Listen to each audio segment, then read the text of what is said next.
Good evening बेटा, good evening. आज ही सभी लोग स्टार्ट करते हैं फिर।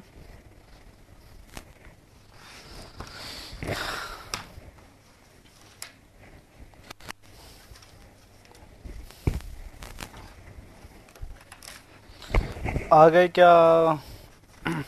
आ गए क्या बेटा? सभी लोग स्टार्ट करें फिर।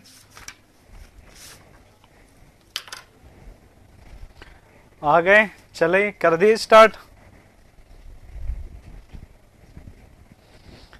तुम्हें बहुत जल्दी पता चल जाता है बेटा, तुम्हें बहुत जल्दी पता चल जाता है कि हम क्या बताने वाले हैं देवकरण बेटा? तुम्हें कैसे पता चल जाता है इतना जल्दी से? यानी कि जो चीज मैं बताना चाहता हूं तुम उससे पहले बता देते हो कि हाँ, कि सर ये होगा। अपडेट हो गया आप सभी को?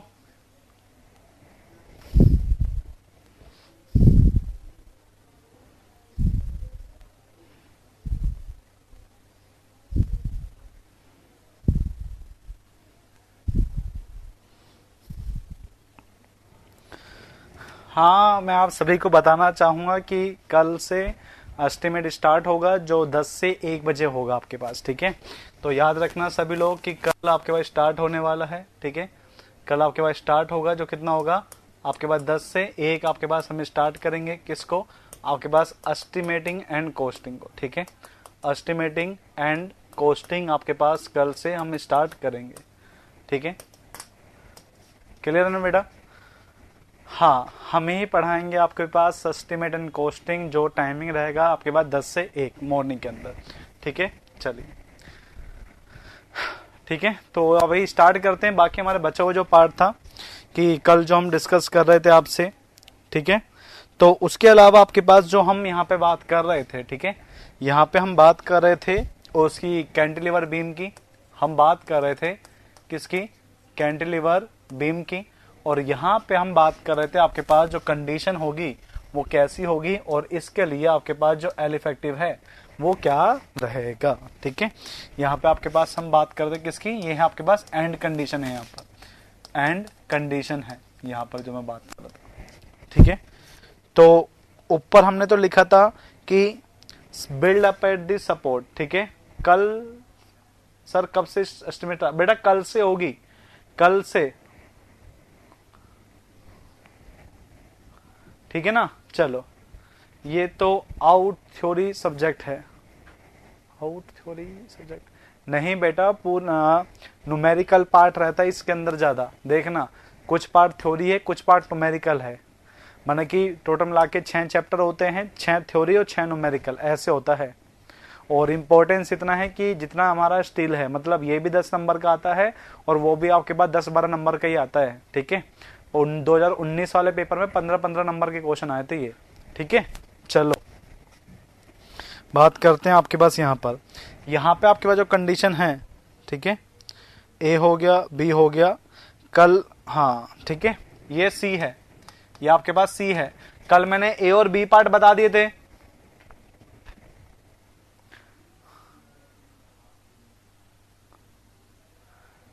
उसके कंप्लीट होंगे भाई, कंप्लीट ही होंगे, ठीक है? चलो, तो कल ए पार्ट हो गया था, ठीक है? कल जो हम बात कर रहे थे कैंटिलीवर के अंदर ए पार्ट हो गया था, बी पार्ट हो गया था, मैं सी पार्ट आज बता रहा हूं, ठीक है? जो ए पार्ट था उसका आंसर आपके पास कितना था? 0.85L, ठीक है? जो आपके पास बी पार्ट था उसका आपके पास कितना था? 0.75L। अच्छा मुझे एक बात बताओ, ये किसने बोला था? रवि कुमार। रवि कुमार, आपने अभी तक कितने सब्जेक्ट से क्वेश्चन लगाए हैं, सिर्फ मुझे ये बताइए। रवि बेटा, आपने अभी तक कितने क्वेश्चन लगाए हैं, मुझे ये बताइए।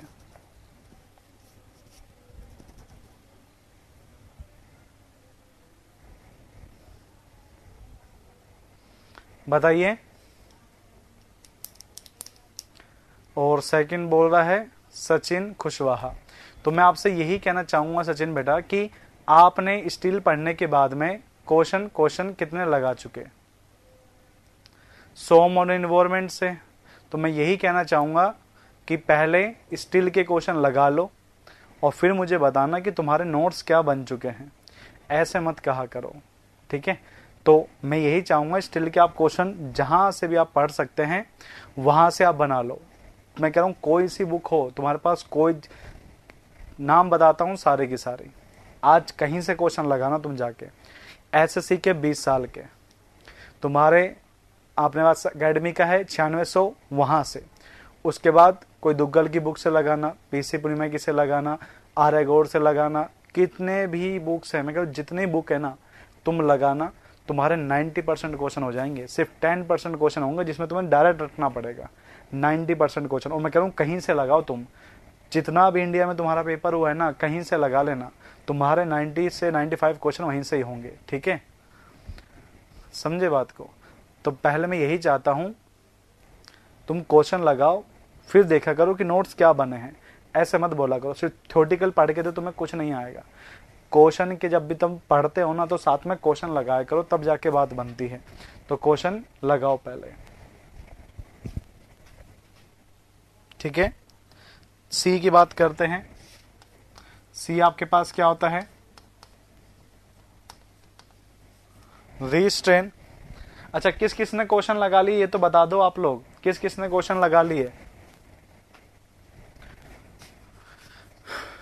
रीस्ट्रेन against lateral restraints against lateral deflection, restrain against lateral deflection। तो बताओ बेटा कि कितने क्वेश्चन हो रहे हैं, बताओ बेटा कितने क्वेश्चन हो रहे हैं तुम्हारे? Deflection, torsion at free end, इसके लिए जो वैल्यू होती है वो कितनी होगी?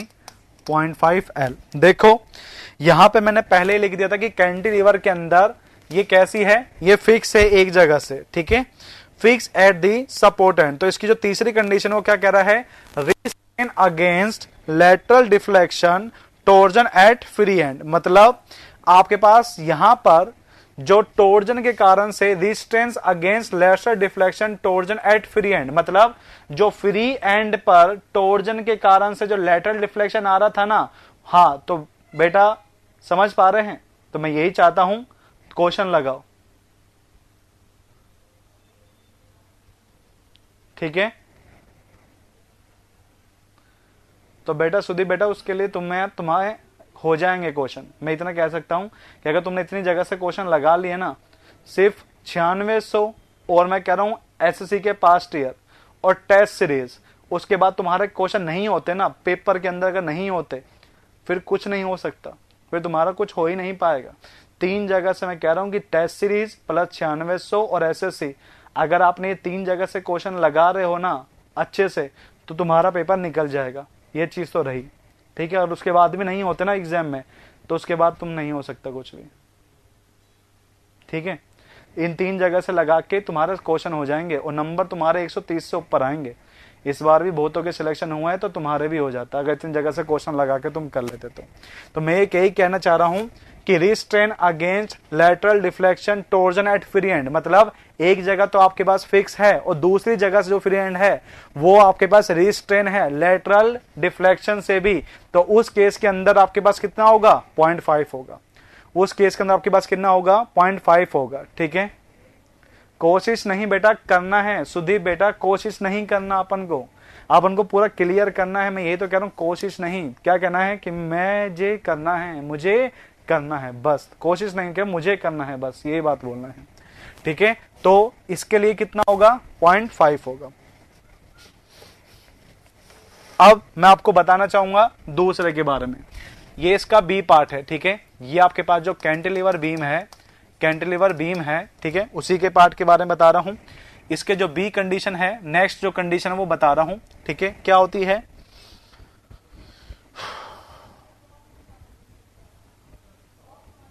ठीक है,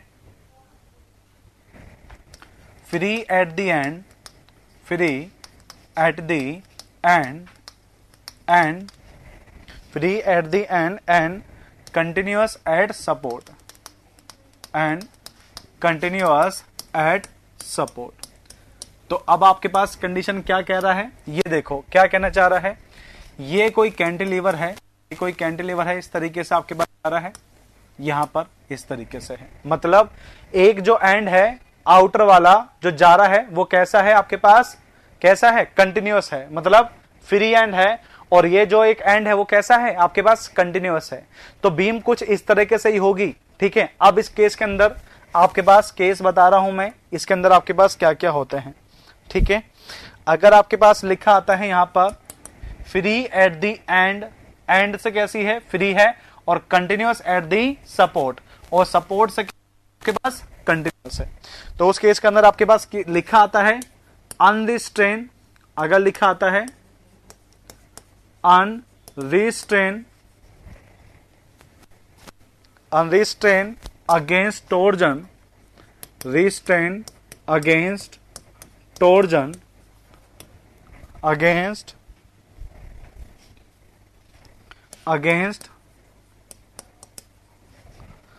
Trojan at the support, at the support, ठीक है। तो इसके लिए वैल्यू कितना होगा, 3L होगा। कितना L होगा, 3L होगा, ठीक है। और लिखता है पार्शियली, लिखता है पार्शियली रिस्ट्रेन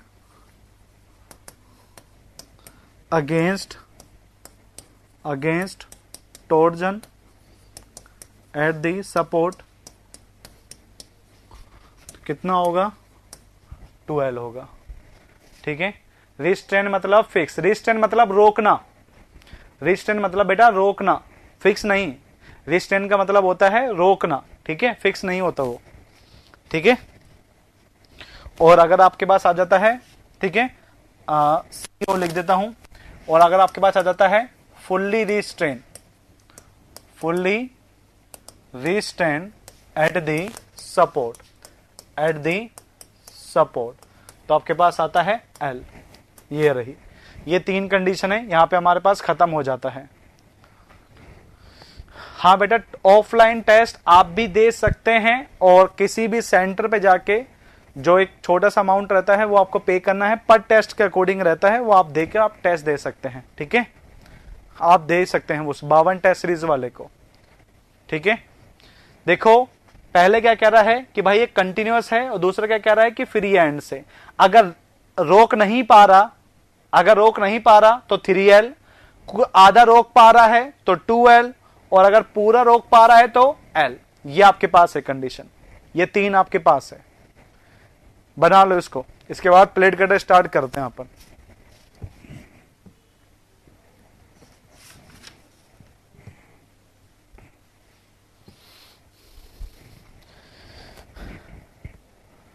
बट सब्सक्रिप्शन में इंक्लूड नहीं है क्या बेटे? जो 52 वीक वाला है वो अलग है, और जो आपके पास जो टेस्ट सीरीज है वो और चीज अलग है, वो आपके पास अलग से होगा सरफराज बेटा, वो आपके पास अलग से है। अच्छा, आप तो आप लोगों के लिए फ्री है, आप लोग दे सकते हैं, सॉरी आप लोगों का तो फ्री है।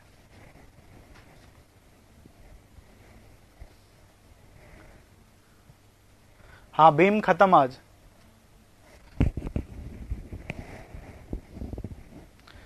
हाँ चंद्रकांत बेटा आप लोगों के लिए फ्री है, सभी के लिए।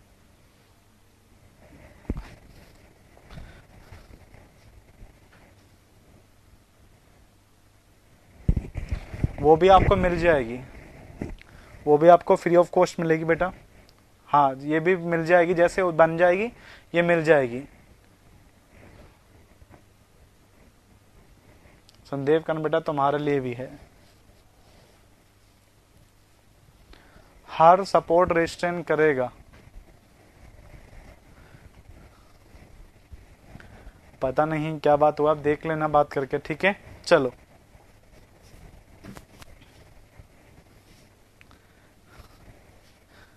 ठीक है, बना लिए सभी ने ये।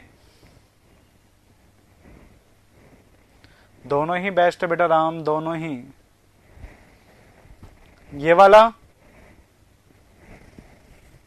भी बना लिया क्या?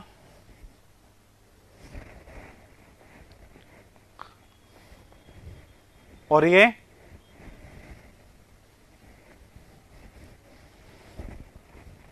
चलो नेक्स्ट बात करते हैं आपके पास चैप्टर की, ठीक है, जिसका नाम आपके पास क्या है? आपके पास इसका नाम है आपके पास क्या? प्लेट गटर, ठीक है। प्लेट गटर की बात करते हैं,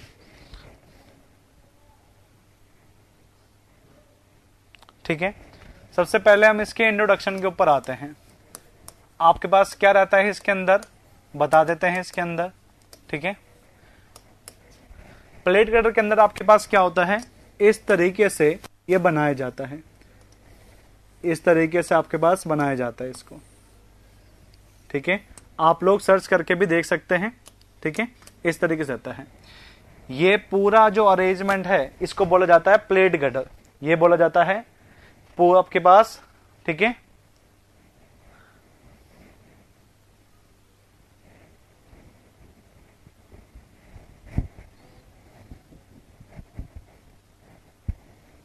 ठीक है, ये आपके पास होते हैं वेब, और बेटा ये आपके पास क्या होती है? Flange plate. ये क्या कौन सी प्लेट होती है? ये होती है फ्लेंज प्लेट, और ये कौन सी प्लेट है? Web plate. तो फ्लेंज और वेब प्लेट के जो कॉम्बिनेशन से बनती है ना, उसी को हम क्या बोलते हैं? उसी को हम बोलते हैं प्लेट गटर, ठीक है। तो प्लेट गटर भी एक टाइप की बीम ही होती है, बस बात क्या है, इसका यूज हम कब करते हैं? जब हमें स्पान थोड़ा ज्यादा लंबा चाहिए। जैसे कि जनरली जो आपके पास बीम होती है वो आपके पास 10 से 20 मीटर तक के लिए होती है, जबकि जो प्लेट गटर है ना, वो तुम 50 मीटर तक के लिए बना सकते हो विदाउट एनी प्रॉब्लम, ठीक है। तो आपके पास जो प्लेट गटर है वो एक टाइप का बीम ही है, बट जब कब यूज करते हैं? जब तुम्हें स्पान क्या चाहिए? ज्यादा चाहिए। और कितना चाहिए? मैक्सिमम 50 मीटर तक, ठीक है। तो ये जो बीम होती है वो किससे बनती है? वेब प्लेट को और फ्लेंज प्लेट को जोड़कर ये बीम बनाई जाती है, और इसे क्या बोलते हैं? प्लेट गटर बोलते हैं, ठीक है। क्योंकि प्लेटों को जोड़कर बीम बनाई गई है, इसलिए नाम क्या पड़ गया? प्लेट गटर पड़ गया, ठीक है। तो कह देते, इसके अंदर लिखते हैं it is a type of beam, क्या लिखेंगे? It is a type of beam. It is a type of beam which build up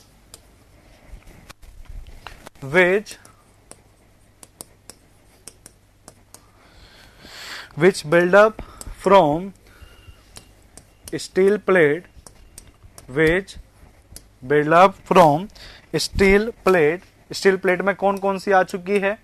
एक तो आपके पास आ चुकी है फ्लेंज प्लेट, ठीक है।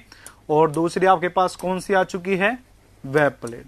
फ्लेंज और वेब प्लेट का ही जो कॉम्बिनेशन होता है, इसी से मिलकर आपके पास बनी होती है, ठीक है। और कैसे बनी होती है? फ्रॉम स्टील प्लेट, ठीक है, ऑफ स्टील प्लेट दैट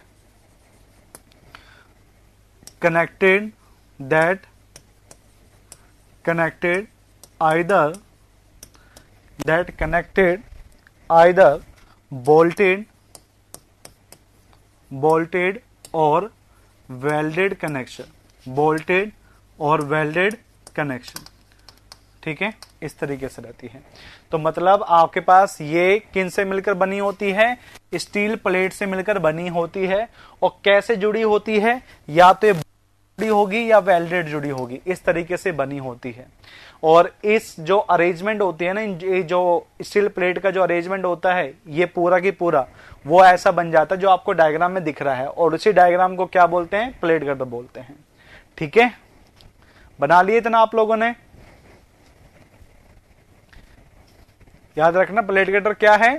एक टाइप की बीम ही होती है बस।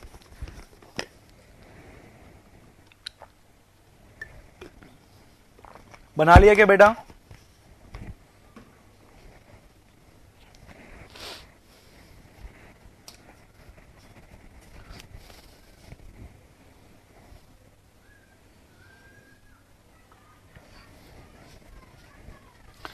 ठीक है।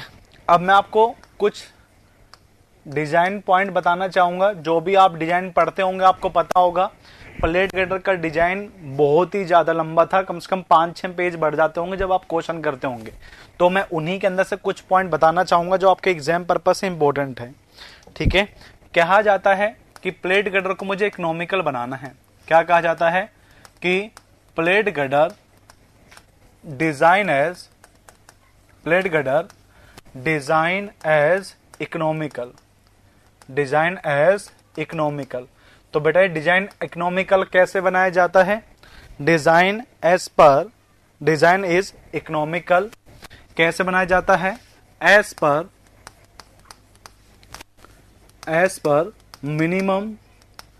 Minimum weight of plate girder, minimum weight of plate girder. तो ये आपके पास डिजाइन कैसा होगा? इकोनॉमिकल होगा। याद रखना यही ब्रिज में प्लेट गटर यूज होता है। हाँ बिल्कुल सही कह रहे हो। जो ब्रिज होते हैं ना, ब्रिज के नीचे देखना कभी स्टील बीम देखोगे तो वो स्टील बीम क्या है? वो प्लेट गटर होती है बेटा। ठीक है, तो याद रखना अगर हम इसकी इकोनॉमिकल की बात करते हैं तो बेटा इसका जो वेट होना चाहिए वो क्या होना चाहिए? मिनिमम होना चाहिए। इस बार के RSMB के अंदर भी यही क्वेश्चन पूछ रखा था। ठीक है, सेम क्वेश्चन पूछ रखा था। दूसरा आपके पास क्वेश्चन, मतलब दूसरा आपके पास पॉइंट जो बनता है डिजाइन पर्पज से, वो क्या बनता है? इसके सेल्फ वेट का। किसका सेल्फ वेट कैसे निकाला जाता है? तो self weight of plate gutter, self weight और प्लेट गटर कैसे निकाला जाता है बेटा? कि जो W होता है मतलब अप्लाइड लोड, उसको 200 से डिवाइड कर दो। ठीक है, यहाँ पे आपके पास W आपके पास क्या है बेटा? ये आपके पास W जो है यहाँ पे इसे क्या बोला जाता है? Applied load. अप्लाइड लोड को 200 से डिवाइड कर दो, ये आपके पास वेट निकल जाता है किसके अंदर? किलो न्यूटन पर मीटर के अंदर इसका वेट निकल जाएगा।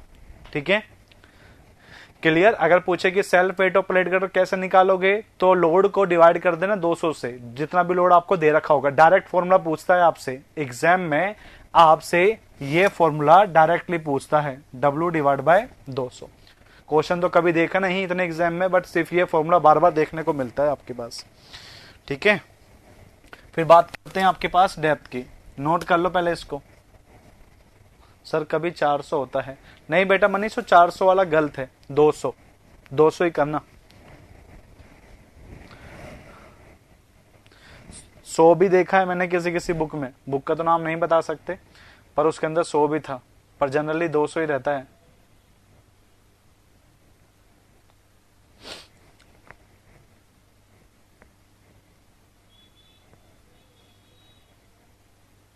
जहां आगरा वाले पे जाके दे सकते हो सुधी बेटा, आगरे वाले सेंटर पे जाके दे सकते हो।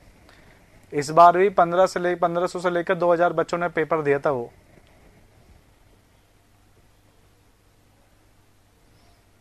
समझ पा रहे हैं बेटा? यूडीएल होता है, यूडीएल मानते हैं ब्रिजवाल बेटा, यूडीएल। देखो लोड किस में आ रहा है। ठीक है, चलो फिर बात करते हैं तीसरा,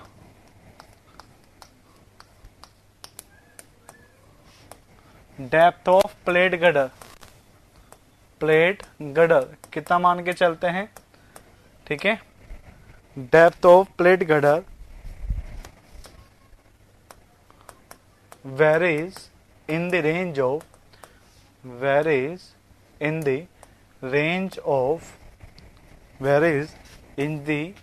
of L by 10 to L by 12। Okay, और यहाँ पे जो L है क्या होता है? स्पान होता है। ठीक है, तो स्पान के 10 से लेके 12 तक आप ले सकते हैं। सर कंप्रेशन और टेंशन मेंबर के सिलेंडरनेस रेशियो के क्वेश्चन में लैंग्वेज से क्वेश्चन गलत हो आता है मेरा सर। तो मनमोहन बेटा तो उसको अच्छे से पढ़ो, उस क्वेश्चन को अच्छे से पढ़ो। देखो आपसे क्या पूछ रहा है कि वो जो मेंबर है वो टेंशन है या कंप्रेशन है, और वो किस लोडिंग में फेल हो रहा है। ये 2 चीजें याद रखना। ठीक है, 2 चीजें आप याद रखना। ठीक है, चलो अगर हम इसके फॉर्मूले की बात करें, कि भाई इसका फॉर्मूला क्या होता है डेप्थ को निकालने का, तो मैं आपको बता देता हूं।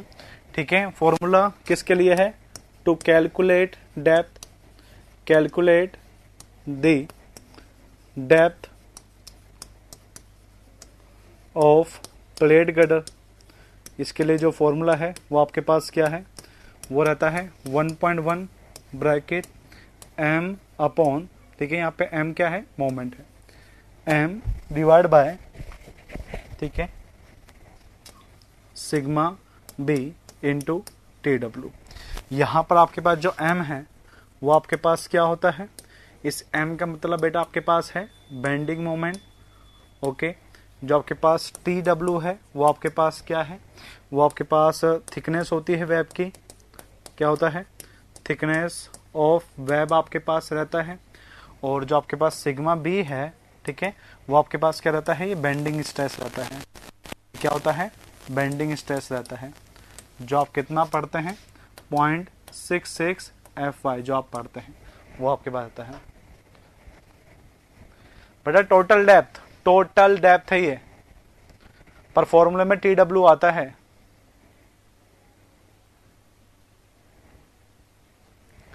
सरफराज बेटा क्या लिखा है, एस्टिमेटिंग एंड कॉस्टिंग, ठीक है, बनाओ इसको, बनाओ इसको।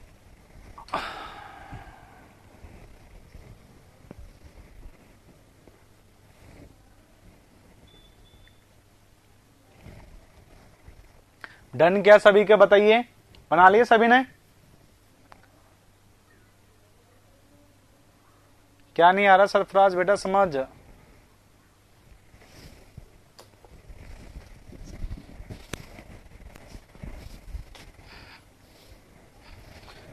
क्या नहीं आ रहा तुम्हें, component of plate girder, component of plate girder क्या क्या होते हैं इसकी बात करते हैं।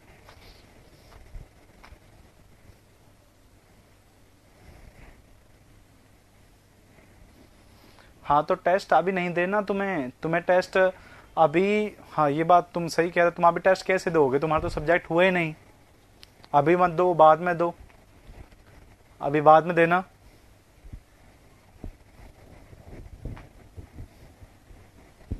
फॉर्मूला यूज करे या लिमिट से ले, अरे तुम्हारे क्वेश्चन नहीं आते प्लेट गर्डर से, तुम्हारे फॉर्मूले आते हैं बेटा, तुम्हारे यहाँ पे क्वेश्चन नहीं आते प्लेट गर्डर से।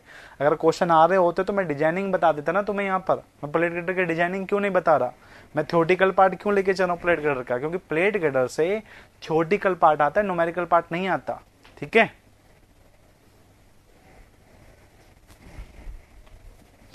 तो यहाँ पे इसके 3 कंपोनेंट होते हैं, एक आपके पास होता है वेब प्लेट, एक आपके पास क्या होती है, वेब प्लेट। तो बताओ वेब प्लेट किसको रोकेगी, बताओ, अभी मत देना, टेस्ट बाद में देना। हाँ अरे मनमोहन बेटा कैसी बात कर दी, बकलिंग की तो मैंने कभी बात ही नहीं करी, मनीष ने बिल्कुल सही बोला है शियर, कमलेश का भी बिल्कुल सही है शियर। तो वेब प्लेट किसको रोकती है, शियर को। तो हम क्या बोलेंगे, it is resist the shear force, it is resist the shear force। Simple सी बात है, मैंने वेब बताया था, मैक्सिमम क्या होगा वो वहां पे वेब होगा, मैक्सिमम शेयर कहां पे होगा, जहां पे वेब होगा, इसलिए वेब किसको रोकेगी, शेयर फोर्स को रोकेगी। अगर हम बात करें इसके मिनिमम थिकनेस की, तो क्या बोलोगे, इट्स, ठीक है, यहां पे क्या लिखोगे, minimum thickness of plate, minimum thickness of web plate is 8 mm। Minimum thickness कितनी होती है वेब प्लेट की, 8 mm होती है, ठीक है। चलो फिर बात करते हैं सेकंड आपके पास फ्लेंज की, सेकंड आपके पास क्या है, फ्लेंज प्लेट। अब बताओ फ्लेंज प्लेट किसको रोकेगी, फ्लेंज प्लेट किसको रोकेगी बताओ, बिल्कुल सही, बेंडिंग मोमेंट, ठीक है। It resist the bending moment, it resist the bending moment, okay. ये किसको रोकती है, बेंडिंग मोमेंट को रोकती है। इसके अलावा आपके पास जो तीसरा कंपोनेंट है वो आपके पास क्या है, उसे बोलते हैं स्टिफनर। क्या बोलते हैं? स्टिफनर। स्टिफनर आपके पास क्या होते हैं? ये जो आपके पास प्लेट गटर, ये आपके पास जो प्लेट गटर है, ठीक है, वो आपके पास कैसे होते हैं? इनके साइड में ऐसे लगाए जाते हैं, इनके साइड में आपके पास ऐसे लगाए जाते हैं। यहाँ पे लगे होंगे, यहाँ पे लगे होंगे, यहाँ पर लगे होंगे, यहाँ लगे होंगे, कुछ यहाँ पे इस तरीके से लग रखे होंगे, इस तरीके से आपके पास लग रखे होंगे। इन्हें बोलते हैं क्या? स्टिफनर बोलते हैं। इन्हें क्या बोलते हैं? स्टिफनर बोलते हैं। ठीक है, इन्हें क्या बोलते हैं? स्टिफनर बोलते हैं।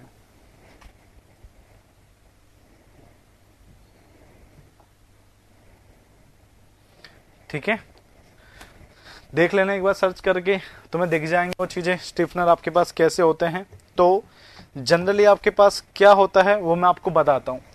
इससे जो रिलेटेड जो एक चीज है ना, वो बार बार पूछते हैं। इससे रिलेटेड आपके पास जो एक चीज है वो आपसे बार बार पूछते हैं, वो आप अच्छे से सुनना इस चीज को।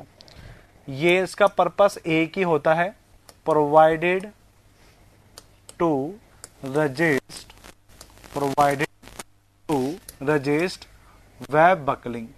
वेब को बकलिंग होने से जो चीज बचाती है उसका नाम क्या है? स्टिफनर। सेम क्वेश्चन इस बार RSM SSB वाले में पूछा था कि स्टिफनर किसको बचाता है? वेब को बकलिंग होने से बचाता है। यही लाइन बार बार आती है। अब बात पूछ ले किस किस में बचाता है? रजिस्ट वेब बकलिंग इन, शेयर में बकलिंग होने से बचाता है, ठीक है, कंप्रेशन के अंदर बकलिंग होने से बचाता है, और किस में बचाता है? और किस में बचाता है? ठीक है, कंप्रेशन ही, बेंडिंग, ठीक है, शेयर के अंदर, बेंडिंग के अंदर, एंड कंसंट्रेटेड लोड में, एंड कंसंट्रेटेड लोड में। याद आ रहा है कल हमने पढ़ा था first share, first compressive force, second compressive force, third compressive force, तो वही है। फर्स्ट वाला शेयर, दूसरा वाला बेंडिंग और तीसरा वाला कंसंट्रेटेड लोड। और सारे के सारे किसको रोक रहे थे? वेब बकलिंग को, वेब बकलिंग होने से करार थे। और हमने बचने के लिए अलग अलग तरीका बताया था, पर उन तीनों को अगर स्टिफनर वहां प्रोवाइड करते तो आप वहां पे इनको प्रोवाइड कर सकते हो। ठीक है, चलो अब मैं बात करता हूँ कि इसके कितने टाइप होते हैं, उसके कितने टाइप होते हैं। नोट करो इसको, फिर हम बात करते हैं कि इसके टाइप कितने कितने होते हैं। तो याद रखना, वेब बकलिंग में किस किस से बचाता है? शेयर में, बेंडिंग में, एंड कंसंट्रेटेड लोड में। इन चीजों से ये बचाता है।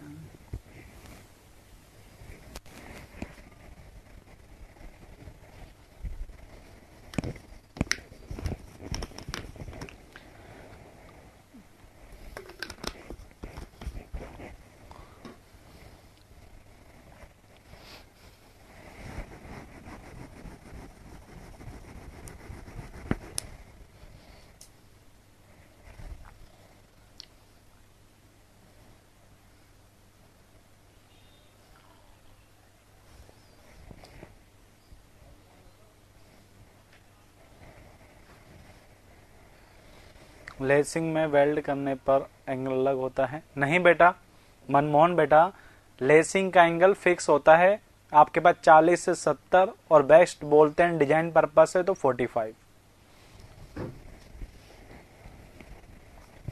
ठीक है, अब बात करते हैं इसके टाइप्स की, टाइप्स ऑफ स्टिफनर। ठीक है, टाइप्स ऑफ स्टिफनर। स्टिफनर के जो टाइप हैं वो जनरली आपके पास होते हैं दो।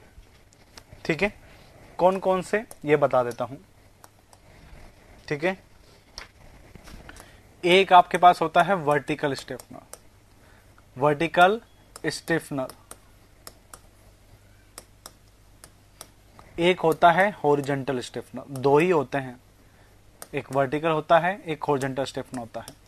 अब कंफ्यूज करने के लिए आपको क्या करते हैं, मैं आपको वो बताता हूं।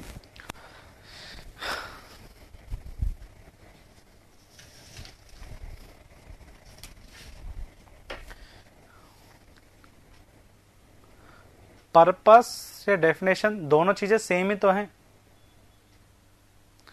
डेफिनेशन को तो पर्पस बोलेंगे। देखो, ये तुम्हारे पास वेब है, ये वेब ऐसे चल रही है, वेब ऐसे चल रही है। वेब के ये जो ऐसे चल रहा है वो आपके पास क्या है, लेंथ है। ये ऐसे चल रहा है वो आपके पास क्या है, लेंथ।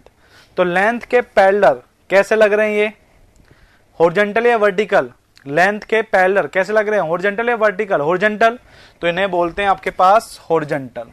लेंथ के लग रहे हैं पैरेलल, इसलिए इनको क्या बोल देते हैं, लॉन्गिट्यूडनल, इसलिए इनको क्या बोल देते हैं, लॉन्गिट्यूडनल स्टिफनर, लॉन्गिट्यूडनल स्टिफनर।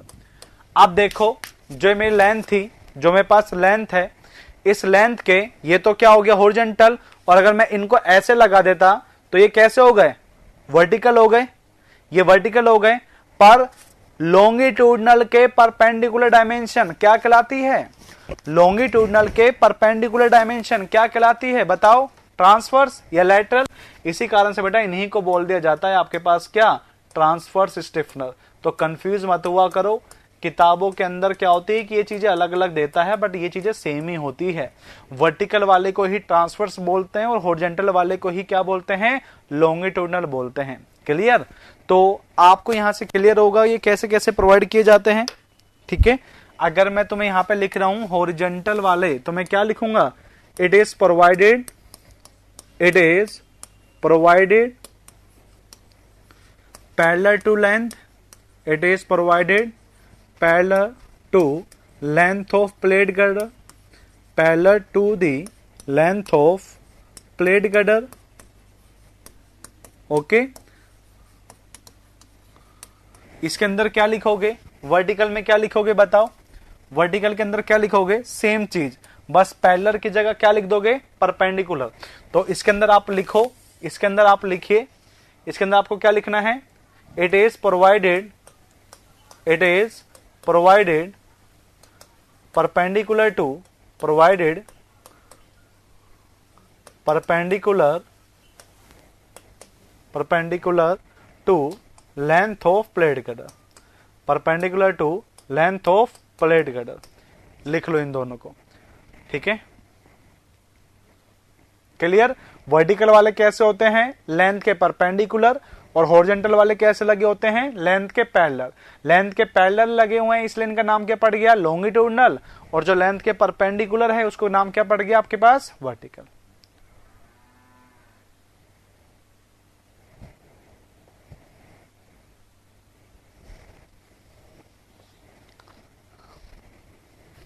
बना लिए इनको,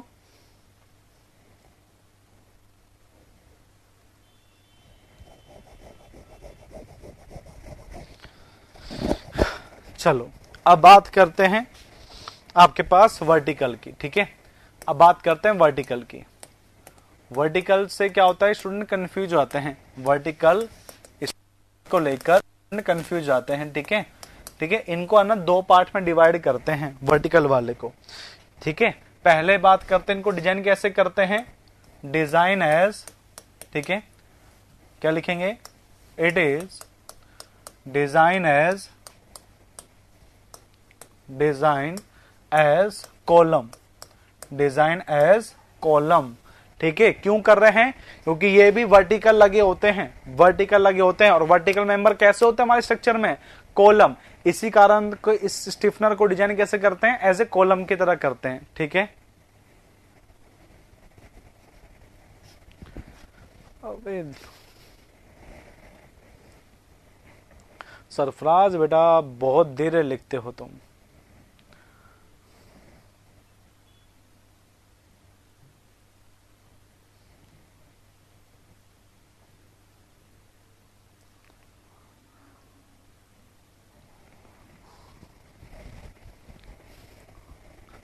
ठीक है, तो वर्टिकल स्टिफनर को कैसे डिजाइन करते हैं, एज ए कॉलम की तरह। अरे तो स्क्रीनशॉट ले लो भाई, तुम्हें मना किया किसने, हम देते तो हैं तुम्हें।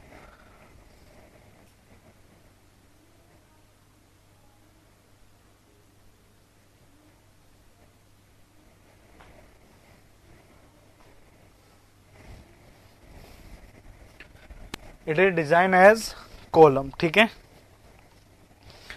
ये दो पार्ट में डिवाइड हो जाते हैं। इसका पहला पार्ट, ठीक है, ढंग से देखना इसको क्या कहते हैं,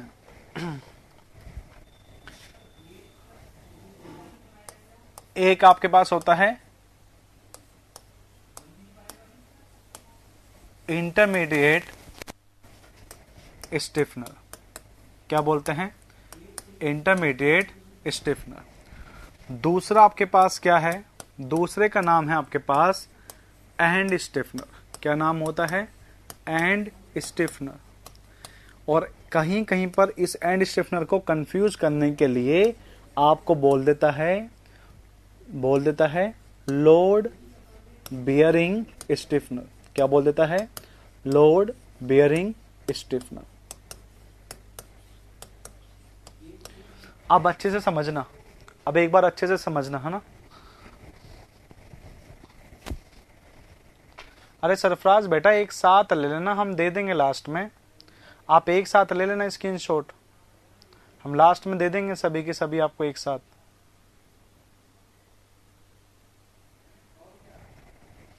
एक साथ ले लेना, हम आपको एक साथ ही दे देंगे आपको, ठीक है? टेंशन मत लो, आपका पूरा लिखने देंगे, ठीक है बेटा? चलो, हाँ बेटा, ये वर्टिकल के टाइप होते हैं, ये वर्टिकल के टाइप होते हैं। देखो, ठीक है, देखो, ये तुम्हारे पास क्या है? लेंथ है। ये तुम्हारे पास क्या है? लेंथ है। लेंथ के पहले पॉइंट पर, पहले पर और लास्ट में लगा है तो नाम पड़ गया एंड स्टिफनर और लोड बियरिंग। देख लो, अगर ये आपके पास लेंथ है प्लेट कटर की, तो पहले पर लगा ऐसे वर्टिकली और लास्ट में लगा तो नाम क्या पड़ गया? And stiffener. और वहीं पर ही लगता है पॉइंट लोड, इस कारण से उसका नाम क्या पड़ गया?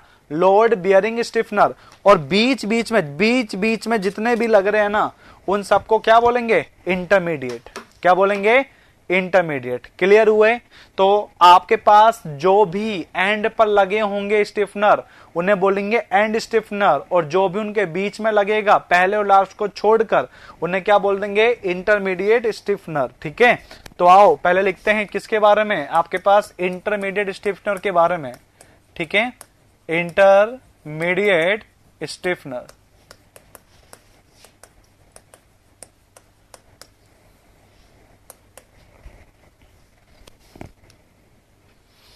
ठीक है, चलो,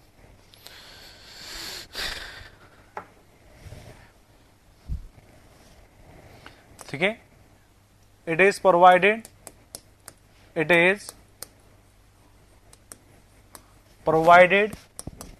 in the provided at the intermediate length, provided at the intermediate length, provided at the, ठीक है, it is provided at the intermediate in the what provided at the intermediate in the length of plate cutter, in the length of plate cutter। ठीक है, plate cutter. Second आपके पास कौन से है? And stiffener, and stiffener. ठीक है, और इन्हीं को बोलते हैं लोड बियरिंग स्टिफनर। ठीक है, क्या बोलते हैं? इट इज प्रोवाइडेड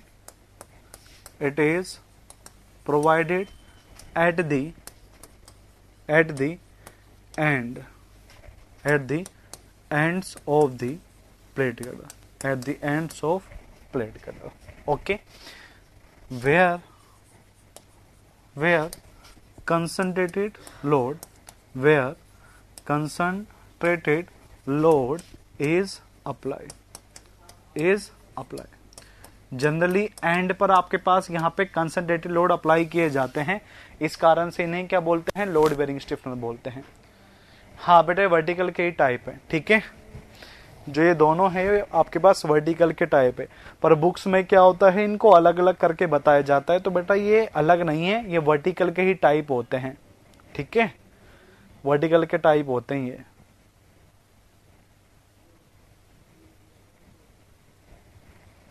बना लिया बेटा?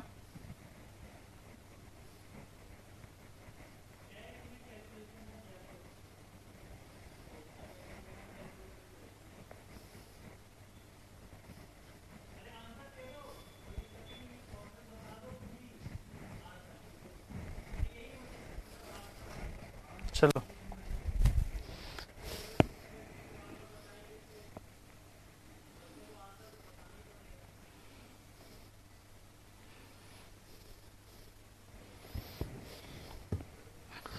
ठीक है, बना नोट करके। अब नोट करके लिखना जो चीज आपको पता होना चाहिए। पहली बात करते हैं हम किसकी, पहले बात करेंगे वर्टिकल स्टिफनर की।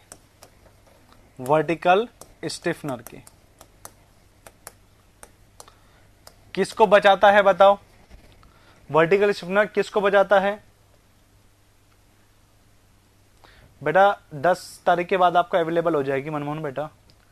वेब को किस में, जल्दी से बताओ, वेब को किस में? बकलिंग में। ऐसे बोलना पूरा, ठीक है ना, गलती मत करना, पूरा बोलना, ठीक है। तो आपको पता होना चाहिए वर्टिकल क्यों प्रोवाइड करते हैं। Vertical stiffener are provided to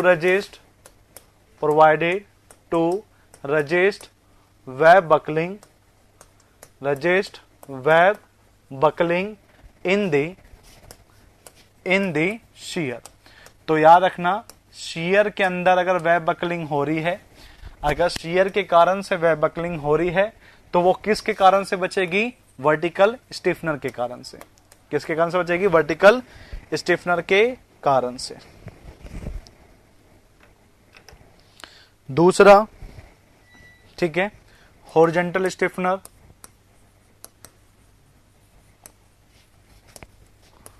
horizontal stiffener ये क्यों प्रोवाइड करते हैं? ठीक है,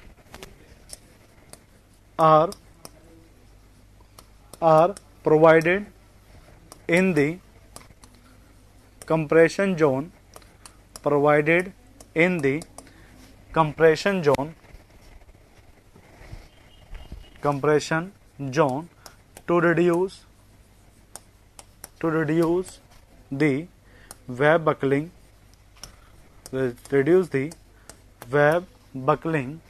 in the bending। ओके, तो याद रखना, बेंडिंग के कारण से अगर वेब बकलिंग हो रहा है तो कौन बचाएगा? हॉरिजॉन्टल स्टिफनर बचाएगा। याद रखना, वेब बकलिंग शियर में भी होती है तो वर्टिकल बचाएगा, और वेब बकलिंग अगर बेंडिंग से हो रही है तो कौन बचाएगा? हॉरिजॉन्टल बचाएगा। कौन बचाएगा? हॉरिजॉन्टल बचाएगा। ठीक है, बना लिए इसको दोनों को। मीन्स इसेंट्रिसिटी बिल्कुल सही, मैंने कहीं डायगोनल में बताया था, वही ये चीज है। बादाम खाने लग गए बेटा मनीष, तुम बिल्कुल सही पकड़े हो। मैं बता चुका हूं तुम्हें डायगोनल के अंदर। हाफ फ्लेंज के जस्ट नीचे प्रोवाइड करते हैं ये।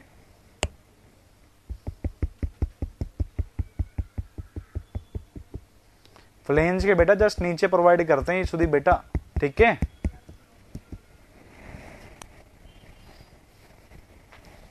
हाँ, कंप्रेशन फ्लेंज की तरफ। ठीक है, तीसरा बात करते हैं। तीसरा आपके पास बात करते हैं किसकी? ठीक है, तीसरी बात करेंगे आपके पास लोड बियरिंग स्टिफनर। बताओ लोड बेरिंग स्टिफनर को किस नाम से बोलते हैं? बताओ किस नाम से बोलेंगे? एग्जाम में आ रखा है, ईएससी के अंदर भी पूछ रखा है ये क्वेश्चन। ठीक है,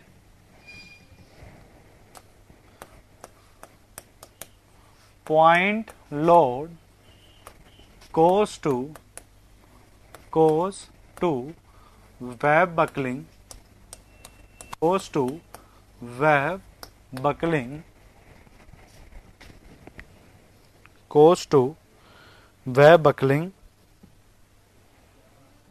ठीक है, causes to web buckling, then load bearing stiffener is provided at the end।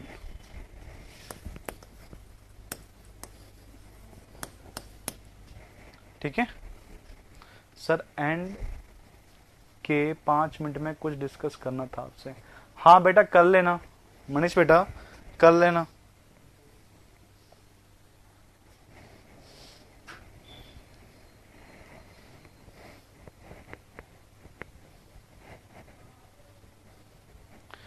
बना लिया?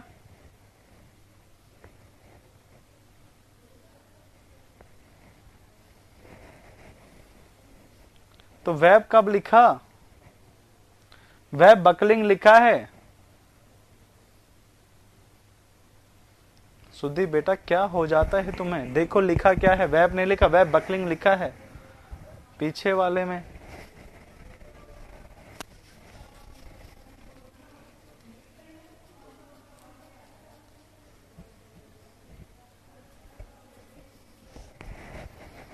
कहां पे?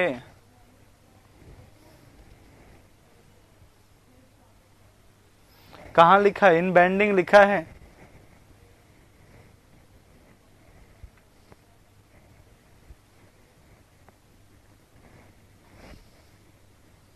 कहां पे बेटा सुदीप, कहां कह रहे हो तुम? कहां लिखा है इसमें? हॉरिजॉन्टल में तो मैंने कहीं वेब वेब बकलिंग को छोड़ के तो मुझे कहीं नजर भी नहीं आ रहा।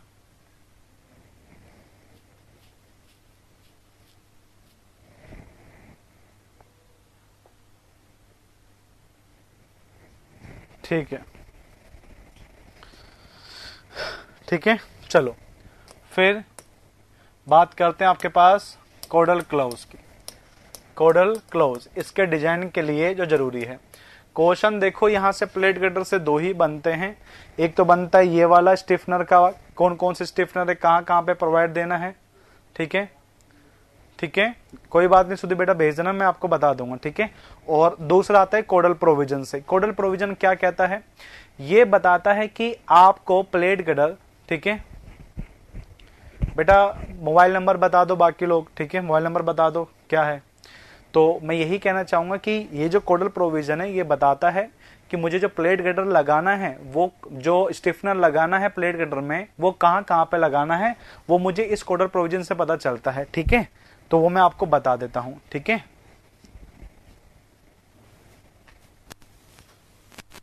फ्लेक्चर मेंबर के नाम से है, वो यही है, बिल्कुल सही।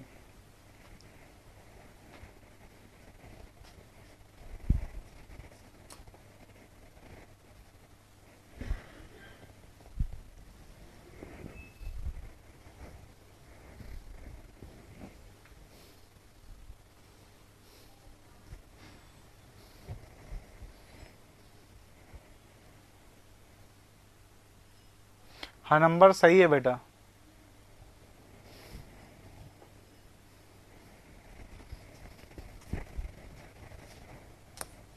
पहला क्लाउज क्या कह रहा है?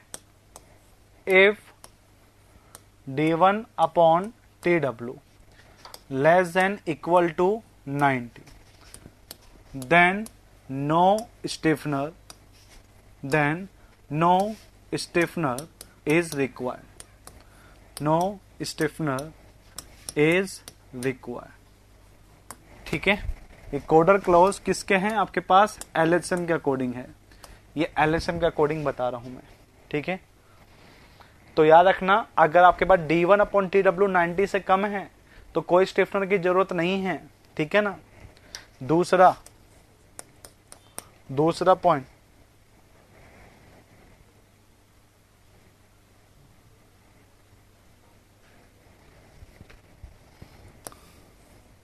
नाइन्टी से ज्यादा है d1 अपॉन tw और आपके पास ये कम है कितने से? 180 से, देन इंटरमीडिएट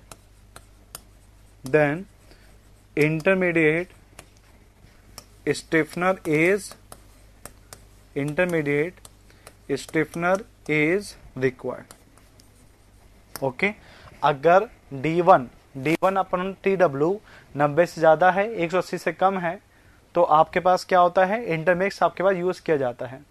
ठीक है,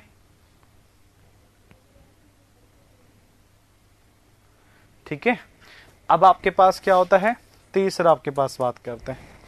तीसरा आपके पास क्या कहता है कि 180 से ज्यादा है, ठीक है, और आपके पास ये जो है वो 270 से क्या है? कम है। 270 से क्या है? कम। तो then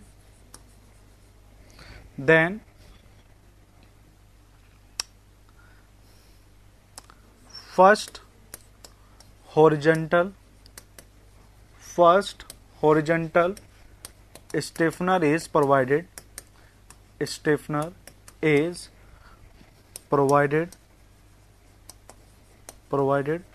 with intermediate vertical stiffener. ठीक है, अगर आपके पास 180 से ज्यादा है और 270 से कम है तो वर्टिकल के साथ में ही पहला हॉरिजॉन्टल स्टिफनर लगा दोगे। कहां लगाओगे वो मैं आपको बता दूंगा। सर आप बहुत शॉर्ट लिखते हैं, जिसके चक्कर में भी शॉर्ट लिख लेते हैं और बाद में कंफ्यूज हो जाते हैं। तो बेटा यही तुम्हें जो ये लाइनिंग है ना, तुम्हें यही चीज तुम्हें कोड में मिलेगी अगर तुम देखोगे तो। हाँ बेटा बताएंगे, D1 आप यहाँ पे डेप्थ ऑफ वेब होती है। सरफराज बेटा अगर आप ये चीज देखोगे ना, तुम्हें कोड के अंदर ये लाइन तुम्हें एज इट इज मिलेगी। इसके अलावा तुम्हें कुछ चेंज मिल जाए देख लेना पेज नंबर 67 के ऊपर।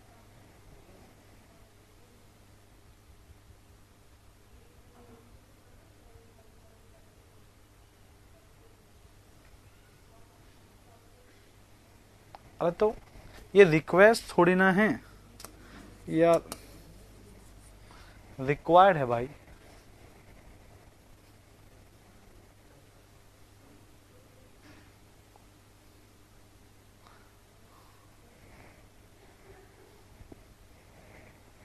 तो तुम क्यों हाफ लिखते हो? मैंने बोल तो रहा हूं तुम्हें रिक्वायर्ड है, तो तुम्हें रिक्वायर्ड ही लिखना है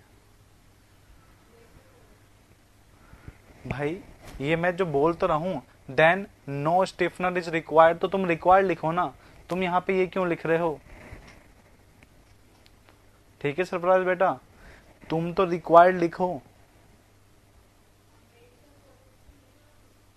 अब जैसे मानो कि ये लाइन सेम है तो मैं यही तो ऐसे करके लिखूंगा, ऐसे करके इन्वर्टेड कोमा करके। ठीक है, तो मैं यही कहना चाह रहा हूं, मैं बोल रहा हूं आपको साथ में। तो मैं अगर यहाँ पे सिर्फ REQ लिखता हूं तो आप तो पूरा रिक्वायर्ड लिखो ना। वो ही तो मैं कहना चाह रहा हूं, इतनी क्लास के बाद में एक टीचर और स्टूडेंट के बीच में जो अंडरस्टैंडिंग होती है वो अभी तक आप में नहीं बन पाई। मैं अब तक रिक्वायर्ड लिख रहा हूं तो आपको पता होना चाहिए रिक्वायर्ड है। अगर मैं ये ऐसे लिखता हूं आपके पास स्ट्रेंथ करके, तो आपको पता होना चाहिए कि ये STR यहाँ पे अब स्ट्रेंथ है। और अगर मैं यहाँ पर लिख देता हूँ STD तो यहाँ पता होना चाहिए कि स्टैंडर्ड है।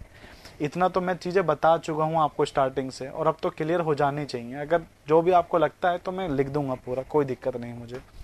ठीक है, तो आप स्क्रीनशॉट ले लो, उसके बाद में हम ऐसा कर देते हैं।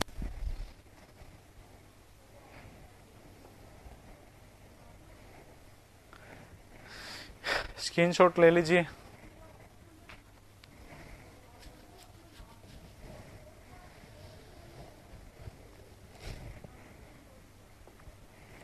ये दूसरा, ऐसा कोई मजाक नहीं करेगा, उनकी जो प्रॉब्लम है उनको बताने दिया करो। ऐसे नहीं, पाप लगेगा देवकरण तुम्हें ऐसे करोगे तो। उनकी जो प्रॉब्लम है उनको बताने दिया करो। क्लास सभी के लिए है, तो जिसके जो डाउट्स होते हैं वो पूछ सकता है। ठीक है, तो ऐसा मत किया करो तुम।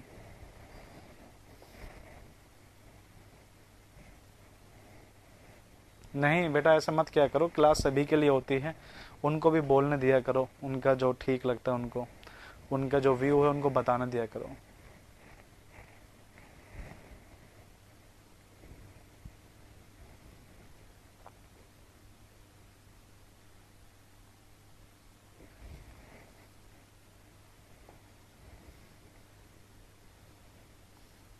बताते रहा करो कि बेटा स्क्रीनशॉट हो गया, जो हम आगे बढ़ सके। ठीक है, ऐसे बताते रहा करो कि हाँ सर हो चुका है, हम आगे बढ़ रहे हैं। ठीक है,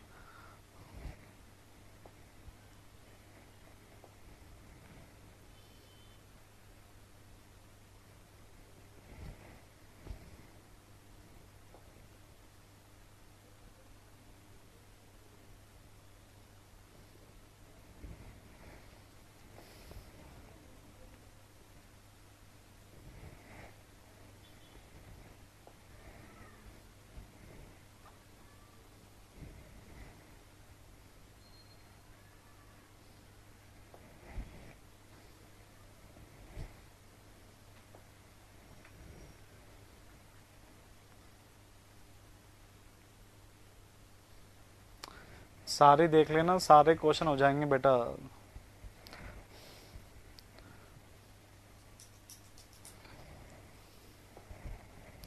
डेली देखना उसको, वहां पे स्टिल भी स्टार्ट करेंगे, वहां पे तुम्हारा रिवीजन हो जाएगा अभी जल्दी से। हाँ अभी समझाएंगे बेटा।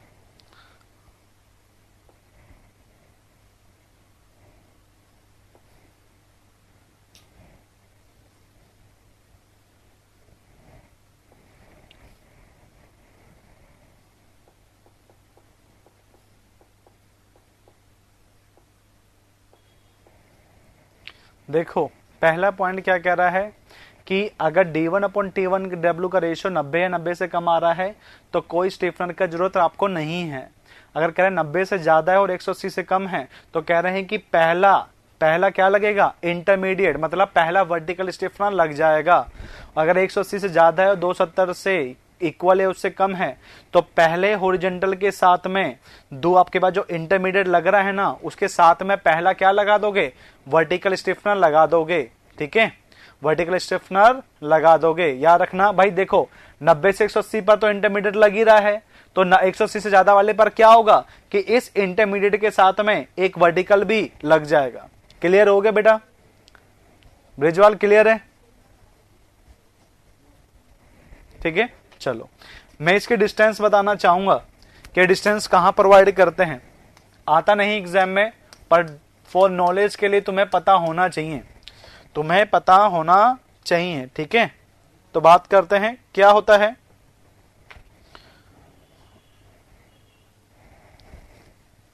पहले डिस्टेंस कहां से है, distance from compression, distance from compression flange. कहां से है, डिस्टेंस फ्रॉम कंप्रेशन फ्लेंज है। कितना होता है वो मैं आपको बता देता हूं। It is 1/5 of distance between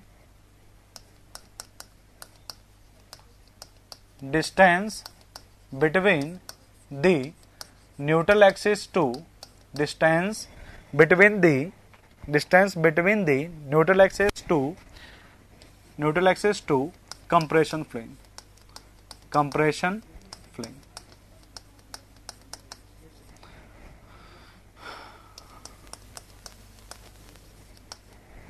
ठीक है, तो मतलब अब अच्छे से देखना मैं क्या बताना चाह रहा हूं।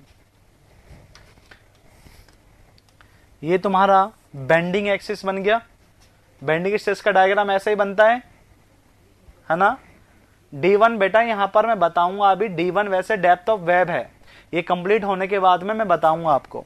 ये तुम्हारे पास न्यूट्रल एक्सिस हो गया, ये तुम्हारा न्यूट्रल एक्सिस हो गया, और ये टॉप फ्लेंज हो गया। ये क्या वैल्यू हो गई, D हो गई। न्यूट्रल एक्सिस से टॉप ऑफ फ्लेंज का जो वैल्यू है वो कितना हो गया, D। तो मैं यही कहना चाह रहा हूं कि कितना लेना है, 1/5 ऑफ D है। ये 1/5 ऑफ D है। यहां पर D क्या है, distance between the neutral axis to compression flange, उसका 1/5 है। ये कहां से लेना है, distance from the compression flange, मतलब टॉप से कितने पर लगा दोगे, टॉप से 1/5 ऑफ D पर लगा देना। तो यही लिखा है, डिस्टेंस फ्रॉम कंप्रेशन फ्लेंज कितना होना चाहिए, 1/5 into distance between neutral axis to compression flange. और ये डिस्टेंस मैंने किसका बताया है, ठीक है, ये डिस्टेंस मैंने किसका बताया है, ये मैंने बताया है, इसको लिखना, location of horizontal stiffener, location of horizontal stiffener, distance from compression flange कितना होता है, 1/5 ऑफ D होता है, 1/5 ऑफ D होता है। D क्या है, न्यूट्रल एक्सिस से टॉप ऑफ कंप्रेशन फ्लेंज की डिस्टेंस। ठीक है,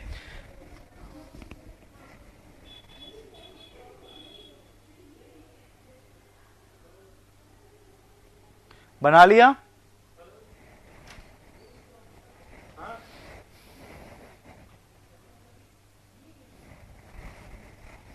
अब जो चौथा पॉइंट है वो आपके पास क्या कहता है कि ये 270 से तो आपके पास क्या है, ज्यादा है, D1/TW और ये आपके पास 400 के बराबर है। तो यहां पे आपके पास क्या होता है, ठीक है,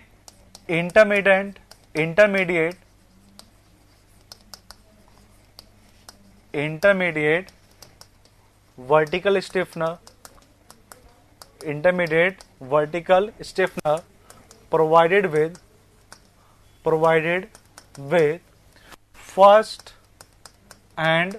provided with first and second horizontal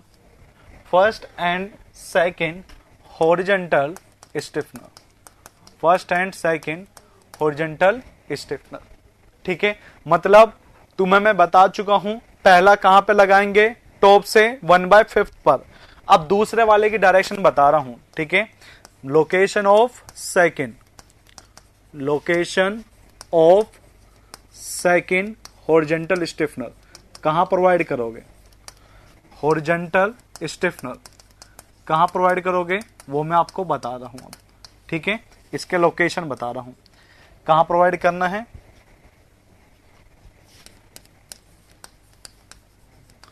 second stiffener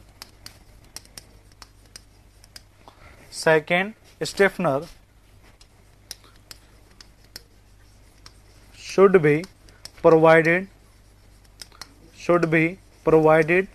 at the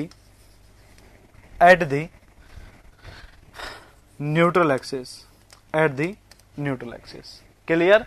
तो सेकंड वाला कहां प्रोवाइड करोगे, न्यूट्रल एक्सिस पर। सर लास्ट वाला क्लास उसका मतलब ये है क्या कि फर्स्ट हॉरिजॉन्टल लगाना है और इंटरमीडिएट के साथ, हाँ बिल्कुल सही। तो मतलब बिल्कुल सही पकड़ो सुदीप बेटा कि इंटरमीडिएट के साथ में पहला क्या लगेगा, हॉरिजॉन्टल लगेगा। और ये लाइन क्या कह रही है कि वर्टिकल के साथ में आप कितने लगेंगे, 2 लगेंगे। पहला वाले का डायरेक्शन में पीछे बता चुका हूं, और दूसरे वाला कहां पे लगाना है, न्यूट्रल एक्सिस पे लगाना है। दूसरा वाला कहां पे लगाना है, न्यूट्रल एक्सिस पे लगाना है। क्लियर हुआ क्या।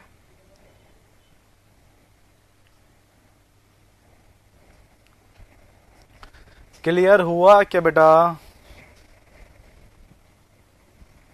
ठीक है। ऐसे ही जो पांचवा पॉइंट है, क्या कहता है कि अगर आपके पास जो d1/tw है वो अगर 400 से ज्यादा चले गया, तो अब कहता है कि भाई अब स्टिफनर कुछ मत लगाओ। 1 मिनट सरफराज बेटा, 1 मिनट रुकना, अभी बता रहे हैं ना फोर्थ पॉइंट। ये क्या कहता है कि जगह 400 से ज्यादा हो गया, अब तुम स्टिफनर प्रोवाइड करोगे तो भी मेंबर फेल हो जाएगा। ये क्या कहता है, then increase thickness of web,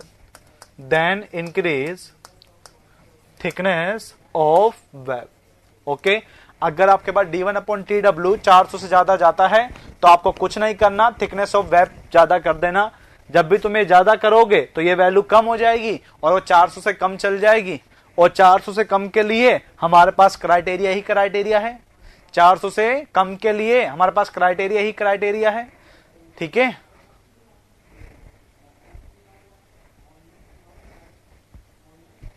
हाँ, ये सारे के सारे वेब क्रिपलिंग को ही तो रोकते हैं मनीष बेटा। ये जितने हैं वो सारे के सारे वेब क्रिपलिंग को ही तो रोकते हैं। 5 पॉइंट में रिडिजाइन भी तो कर सकते हैं। तो बेटा रिडिजाइन ही तो हो गया, DW चेंज कर दिया, जितनी चीजें थी वो चेंज हो गई सारी। सुदीप बेटा जो चैनल सेक्शन आप यूज करते हैं सारे के सारे क्या हैं, ये स्टिफनर ही हैं। जो आप चैनल सेक्शन प्रोवाइड करोगे, हॉरिजॉन्टल के लिए एंगल सेक्शन प्रोवाइड करोगे, सारे क्या है, स्टिफनर ही तो हैं।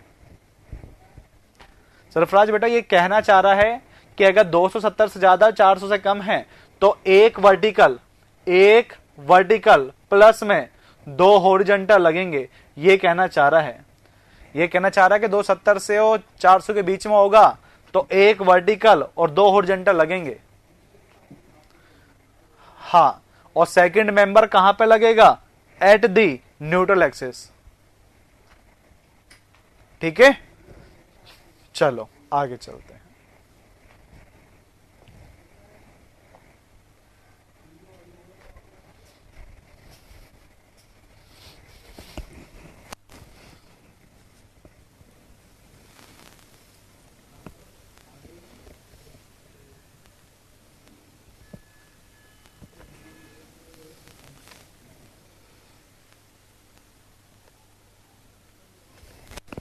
बना लिया क्या बेटा? अरे फर्स्ट और सेकंड वही तो है, फर्स्ट या सेकंड बोलो या एक या दूसरा बोलो, बात तो वही है।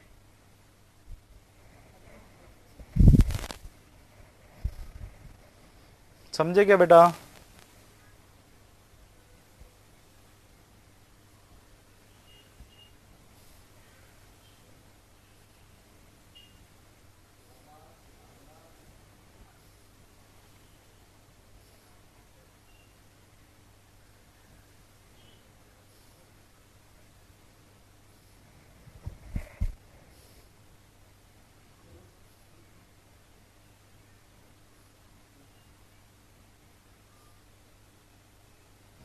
बना लिया क्या?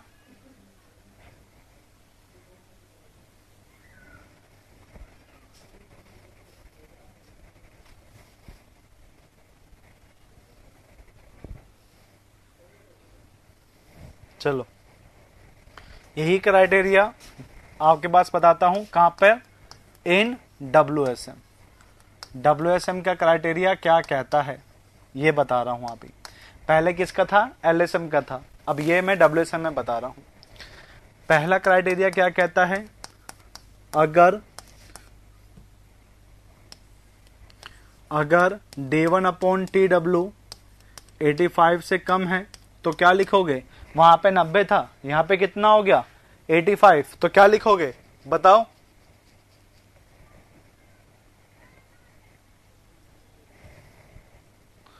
बिल्कुल सही, तो क्या लिखोगे? नॉट रिक्वायर्ड ऑफ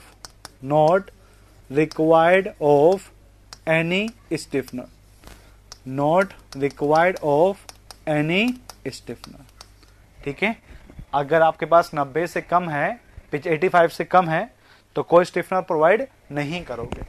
ठीक है, दूसरा क्राइटेरिया, दूसरा, अगर D1/TW, ठीक है, 85 से ज्यादा है और 200 से कम है, तो क्या लिखते हैं? ओनली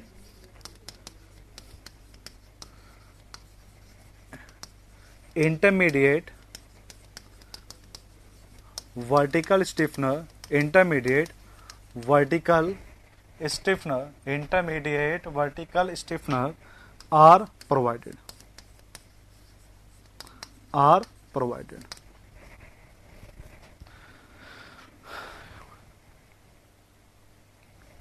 हाँ बिल्कुल सही हिमांशी बेटा, जो हॉरिजॉन्टल वाला सेकंड है वो आपके पास फोर्थ में यही कह रहा है।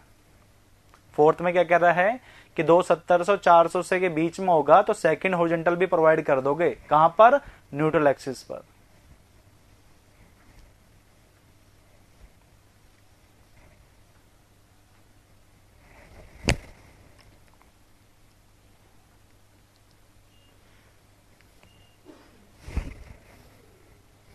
बाकी इससे आगे के लिए वो सेम ही है, मतलब वही 200 से 250 से 270 के बीच में होगा तो एक इंटरमीडिएट और एक हॉरिजॉन्टल, और 270 से 400 होगा तो एक इंटरमीडिएट और 2 वर्टिकल। तो आप दोनों में से किसी का भी एक का याद रखो, आंसर अपने पास अपना आप आ जाएगा।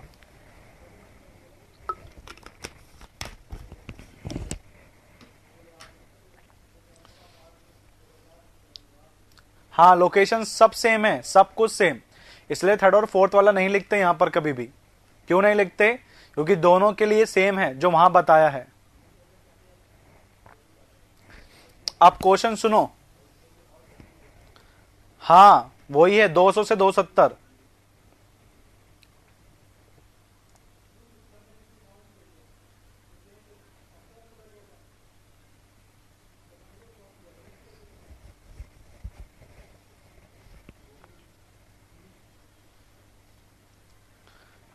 अरे तो 200 मैंने यहां लिखवा दिया ना, 200 मैंने यहां पर लिखवा दिया, उसके बाद के लिए सेम है।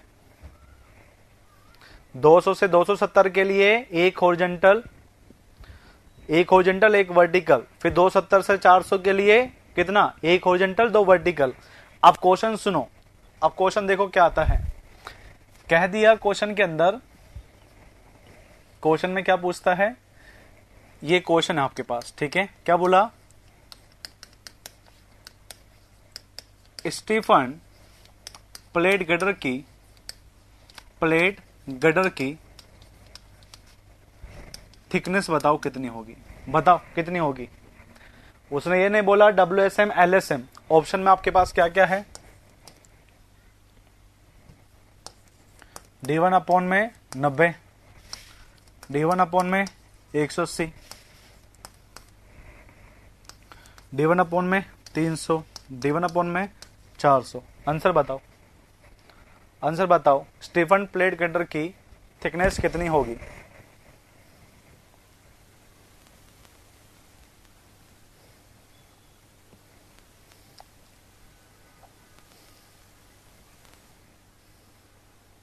बिल्कुल सही, बिल्कुल सही।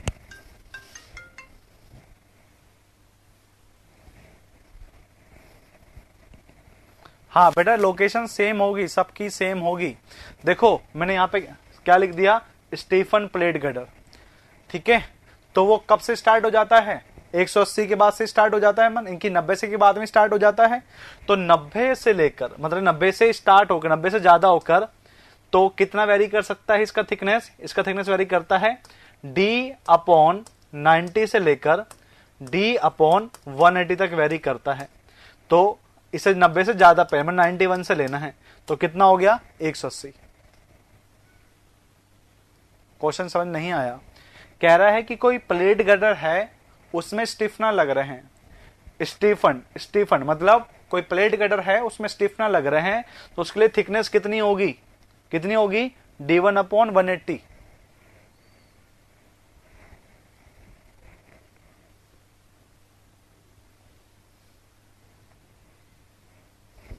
कैसे, देखो मैंने क्राइटेरिया देखो क्या कहता है, 90 तक के लिए कोई स्टिफनर नहीं है, ठीक है। फिर कहता है कि 90 से 180 के लिए इंटरमीडिएट लगाने हैं, और फिर कहता है 180 से 270 के लिए एक वर्टिकल और एक हॉरिजॉन्टल लगेगा, और 270 के लिए आपके पास क्या लगेगा, एक वर्टिकल और 2 हॉरिजॉन्टल लगेंगे, और इससे ज्यादा के लिए आप क्या करोगे, थिकनेस को बढ़ा दोगे, ठीक है। तो यहां पे देखो स्टिफनर, जो स्टीफन थिकनेस है, माने कि जो स्टिफनर है वो कब से स्टार्ट हो चुके, स्टिफनर स्टार्ट हो जाएंगे 90 से ज्यादा के लिए, 90 से ज्यादा के लिए, ठीक है। हाँ, तो उन्होंने क्या करते हैं, ये वैल्यू पूछ लेते हैं, तो इसको नीचे ले जाओ, इसको क्या करो, इसको नीचे ले जाओ। भाई स्टिफनर कब से स्टार्ट हो गए, सेकंड से। हाँ, तो उसके लिए हमें क्या करना है, ये वैल्यू को चेंज करके पूछते हैं वो। तो उन्होंने थिकनेस पूछ लिया, उन्होंने क्या करा, थिकनेस पूछ लिया। क्लियर। हाँ, मिनिमम लेंगे। मिनिमम क्यों लेंगे, क्योंकि मिनिमम से स्टार्ट हो चुका है। अब ये मानो अगर वो यहां पे लिख देता अनस्टीफन प्लेट गडर, तो आंसर कितना होता, अगर लिखता अनस्टीफन प्लेट गडर तो उसके लिए थिकनेस की वैल्यू कितनी होती, कितनी होती 1। क्यों, क्योंकि इसके लिए हम कोई भी स्टिफनर प्रोवाइड नहीं करेंगे, कोई भी स्टिफनर प्रोवाइड नहीं करेंगे, ठीक है। इस तरीके से क्वेश्चन आते हैं बस।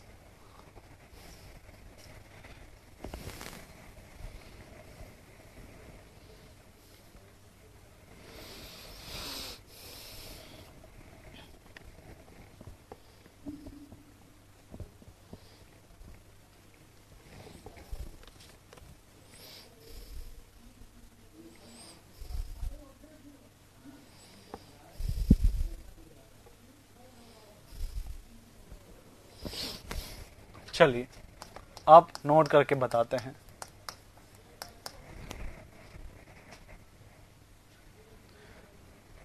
बेटा मिनिमम इसलिए ले रहे हैं क्योंकि अगर आपके पास वो कह रहे हैं सिर्फ स्टिफनर स्टार्ट हो जाते हैं, तो वो मिनिमम कब से स्टार्ट हो रहा है ना, आपके पास 180 वाली रेंज से स्टार्ट हो रहा है, और हमारे ऑप्शन में 90 है, और 90 तक तो कोई लेते भी नहीं स्टिफनर। तो कहां से स्टार्ट होगा, 91 से 180, तो कोई ऑप्शन में है नहीं ना, तो 180 वाला हो गया। इस तरीके से 300-400 क्यों नहीं लिया, क्योंकि वहां पे हॉरिजॉन्टल भी आ जाते हैं, इसी कारण से। तो स्टार्ट कहां से हो चुके, 91 से 180 पर, तो वो जो ऑप्शन मिले उसको क्लिक कर देना ऐसे। और बाकी क्वेश्चन देखोगे बुक में तो आपको पता चल जाएगा कैसे कैसे रहते हैं। ठीक है बेटा, क्वेश्चन देखोगे जब करोगे तो आपको चीजें क्लियर हो जाएगी। और बाकी हम तो है ही, तो मान ली, यहां पर नहीं आता तो। ठीक है, अब बात करते हैं इंटरवल कितना रखते हैं। भाई जैसे एक वर्टिकल लगा दिया, दूसरा लगा दिया, तीसरा लगा दिया, चौथा लगा दिया, तो इनके बीच का जो डिस्टेंस होता है ना, उसे बोला जाता है आपके पास यहाँ पे क्या, इंटरवल। और ये सारे आपके पास क्या है, ये आपके पास है वर्टिकल स्टिफनर। ये सारे आपके पास बेटा क्या है, ये वर्टिकल स्टिफनर है। ठीक है, तो मैं इनकी स्पेसिंग बता रहा हूं कि कितना रखते हैं। ठीक है, तो interval between vertical stiffener, interval between vertical stiffener is between vertical stiffener is 0.33 to 1.5 d, 0.33 to 1.5 d। ठीक है, तो ये इतना वेरी करता है 0.33 से 1.5 d। अब एग्जाम में पता है क्या कहता है, मिनिमम इंटरवल कितना हो सकता है। भाई एग्जाम में आपसे कहता है minimum interval between vertical stiffener, तो आंसर कितना करोगे अगर आता है मिनिमम, तो कितना करोगे बताओ। भाई मैंने बता दिया कि रेंज 0.33 से 1.5 है और आंसर क्वेश्चन आ गया मिनिमम, तो कितना करोगे 0.33 डी। और अगर आपके पास एग्जाम में कह दिया कि maximum interval between vertical stiffener, तो आंसर क्या करोगे, मैक्सिमम आ गए तो कितना करोगे बताओ, मैक्सिमम आ गए तो कितना करोगे 1.5 डी। इस टाइप से दोनों क्वेश्चन आपके एग्जाम में रैंडमली पूछ लेता है बार बार करके। आपके पास यूपीपीएससी का जो एई का पेपर हुआ, एई का हुआ था, कौन सा अभी हुआ, अगले पिछले साल हुआ था एक पेपर, कोई सा हुआ था, वहां पे याद नहीं आ रहा कि इलेक्ट्रिकल के अंदर था एई का पेपर या कुछ था, उसमें ये वाली वैल्यू पूछ रखी थी, ये वाली maximum interval between stiffener, answer क्या था उसका 1.5। और अगर रेंज पूछता तो 0.33 से लेकर 1.5 और मिनिमम पूछता तो 0.33। इस तरीके से आपके पास क्वेश्चन बन जाता है तुम्हारा। ठीक है,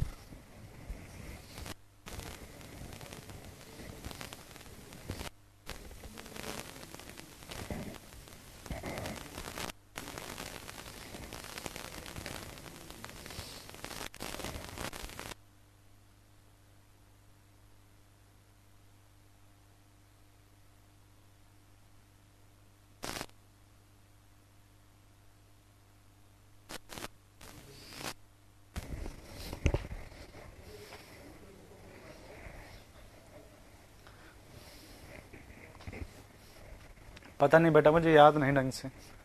ठीक है, चलो नेक्स्ट पॉइंट की बात करते हैं। आपके पास लोड बियरिंग स्टिफनर, इसका एक लाइन आता है, लोड बियरिंग स्टिफनर का एक लाइन आता है, वो मैं आपको बताता हूं क्या होता है।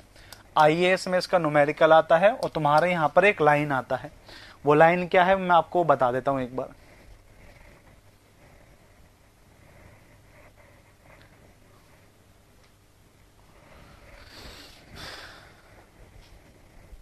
कहां पर,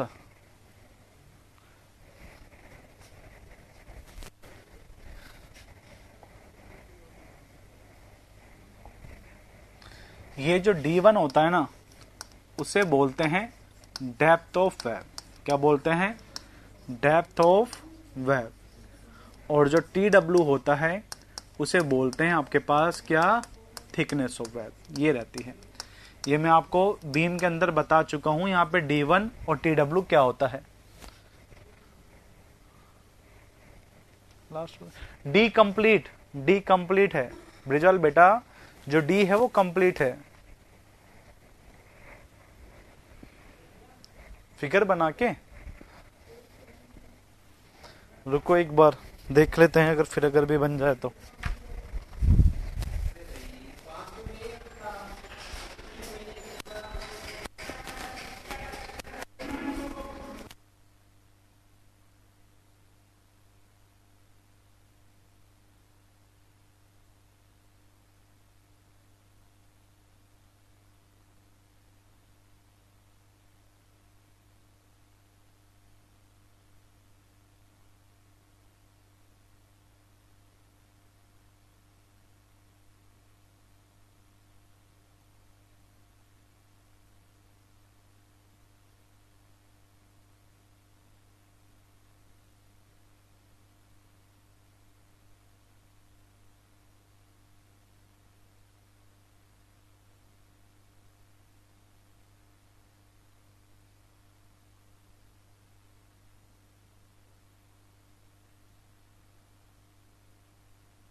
हाँ वो स्मॉल डी लिख दिया, वही है आपके पास।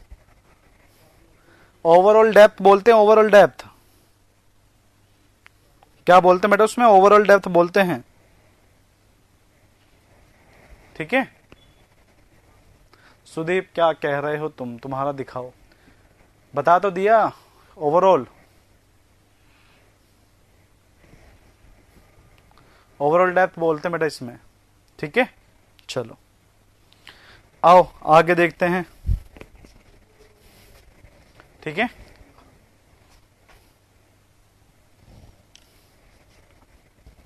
क्या कहता है इसके, ठीक है चलो लोड बेरिंग स्टिफनर के अंदर वो पॉइंट क्या कहता है, इट इज अफेक्टेड, सारा कुछ बता चुका हूं, कहां पे प्रोवाइड करते हैं, किस चीज से रोकेगा, ये लाइन इंपॉर्टेंट है। It is affected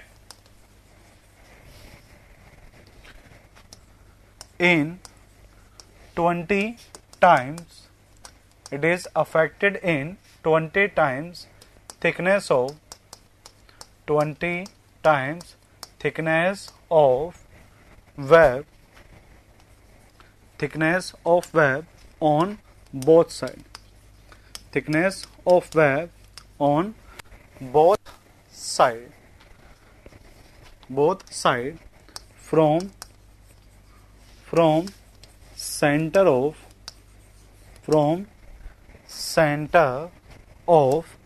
load bearing stiffener, from center of load bearing stiffener। क्या कह रहा है, जब तुम इसको प्रोवाइड करते हो ना, अरे बेटा वो हो चुके, देखो ये देखो ये हो चुकी, सरफराज बेटा वो नेट नहीं चल रहा, नेट नहीं चल रहा। ठीक है और मैनेजमेंट अभी टीम है नहीं इसलिए। ठीक है देखो यहां पे देखो, ठीक है देवकरण ये हो चुके हैं सारे पॉइंट, सारे पॉइंट में डिस्कस कर चुका। ठीक है क्लियर हुआ,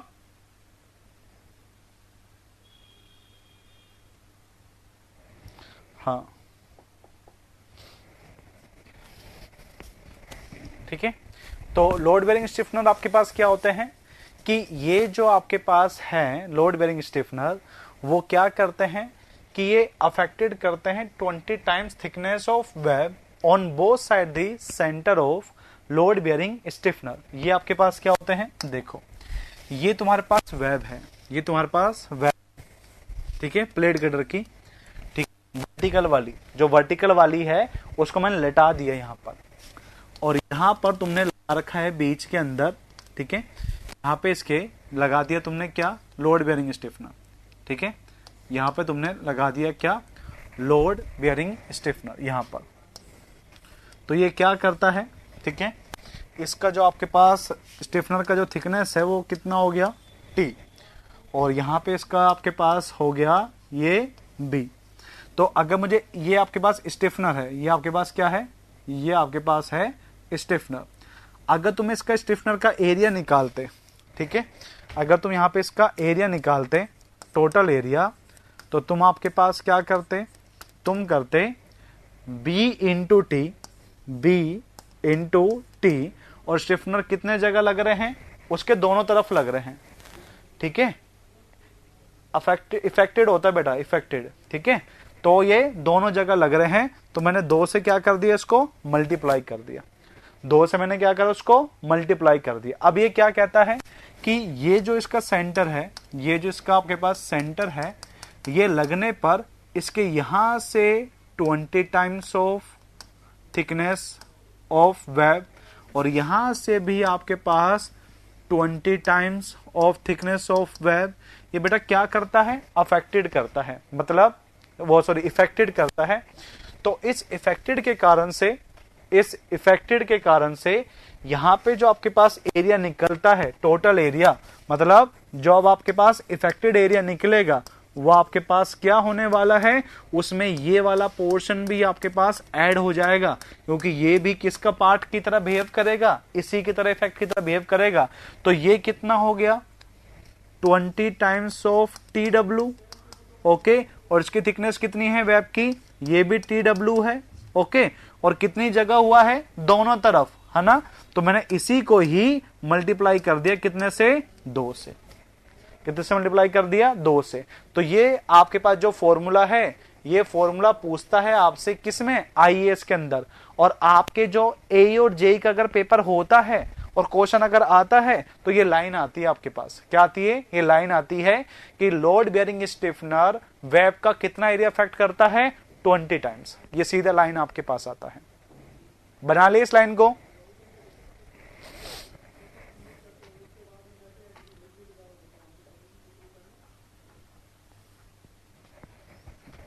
ठीक है,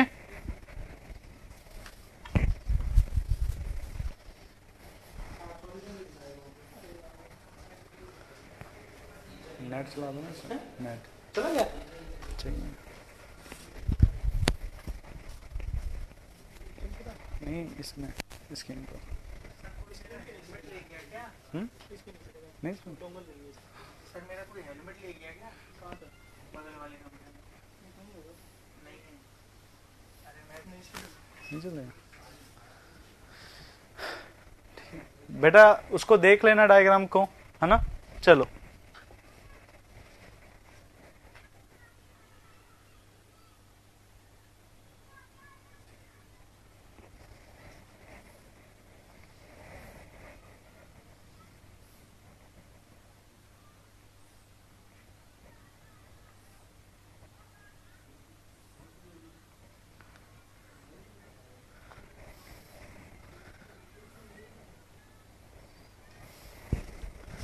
क्लियर बेटा, इफेक्टेड एरिया क्लियर हो चुका।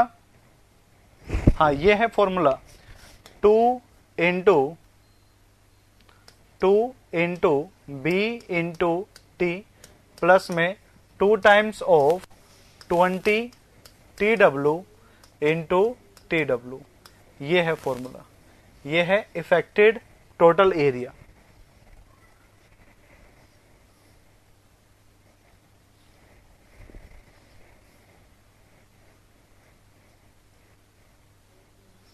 ये बेटा स्टिफनर का इफेक्टेड एरिया है, स्टिफनर का इफेक्टेड एरिया है ओनली। स्टिफनर के साथ में क्या किया, इस एरिया ने इफेक्टेड का एरिया बढ़ा दिया। इसने आपके पास इफेक्टेड का एरिया क्या बढ़ा दिया बेटा। ठीक है, चलिए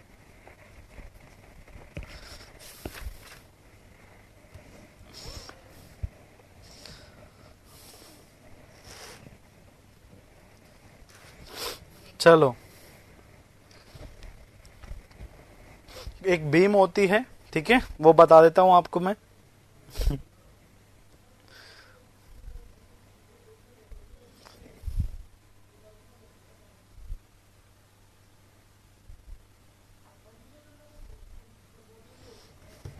ठीक है, कैस्टेलेटेड बीम, ये क्या है, ये है कैस्टेलेटेड बीम। ठीक है, मनमोहन का आंसर बताओ सर। महेश सर तो दिखे ही नहीं, महेश सर नहीं थे। ये डायग्राम फिर समझाना। हाँ, अभी समझा रहे हैं। देखो, ये है लोड बियरिंग स्टिफनर। ये आपके पास क्या है, ये है लोड बियरिंग स्टिफनर। ओके, ये आपके पास क्या हो गया, लोड बेयरिंग स्टिफनर हो गए। ठीक है, अब जब इसको इस वेब के साथ में कनेक्ट करते हो, जब इस स्टिफनर को वेब के साथ में कनेक्ट करते हो तो होता क्या है, ये आपके पास जो पोर्शन है किसका, प्लेट गटर का, वो ये वाला पार्ट भी अपने आप के अंदर कंसिडर कर लेता है। मतलब ये वेब को अफेक्ट करने से, मतलब कि वेब बकलिंग होने से और ज्यादा बचाता है। क्यों? क्योंकि जब ये लगता है मेंबर पे तो ये वेब का 20 टाइम्स ऑफ एरिया अपने में और ऐड हो जाता है। ये बेटा व्यू सामने से दिखेगा, ये प्लान कैसे दिखेगा तुम्हें? ये तुम सामने से देख रहे हो, बस मैंने उसको टेढ़ा बना दिया उसको समझाने के लिए।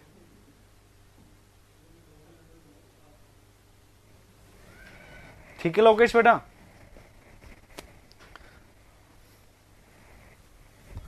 समझे क्या क्या कहना चाह रहा हूं? कितना एरिया बढ़ गया? 20 टाइम्स।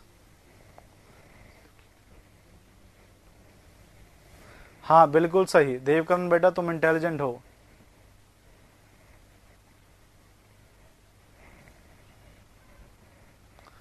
हाँ वही चीजें जैसे तुम वहां पढ़ते हो। ठीक है चलो, कैस्टेलेटेड बीम क्या रहता है वो बता रहा हूं मैं आपको। बीम है आपके पास, कोई आपके पास बीम है इस तरीके से, ठीक है, ये आपके पास बीम है। मैंने इस बीम को क्या किया, मैंने इसको बीच में से कट कर दिया, मैंने इस बीम को बीच में से कट कर दिया ऐसे।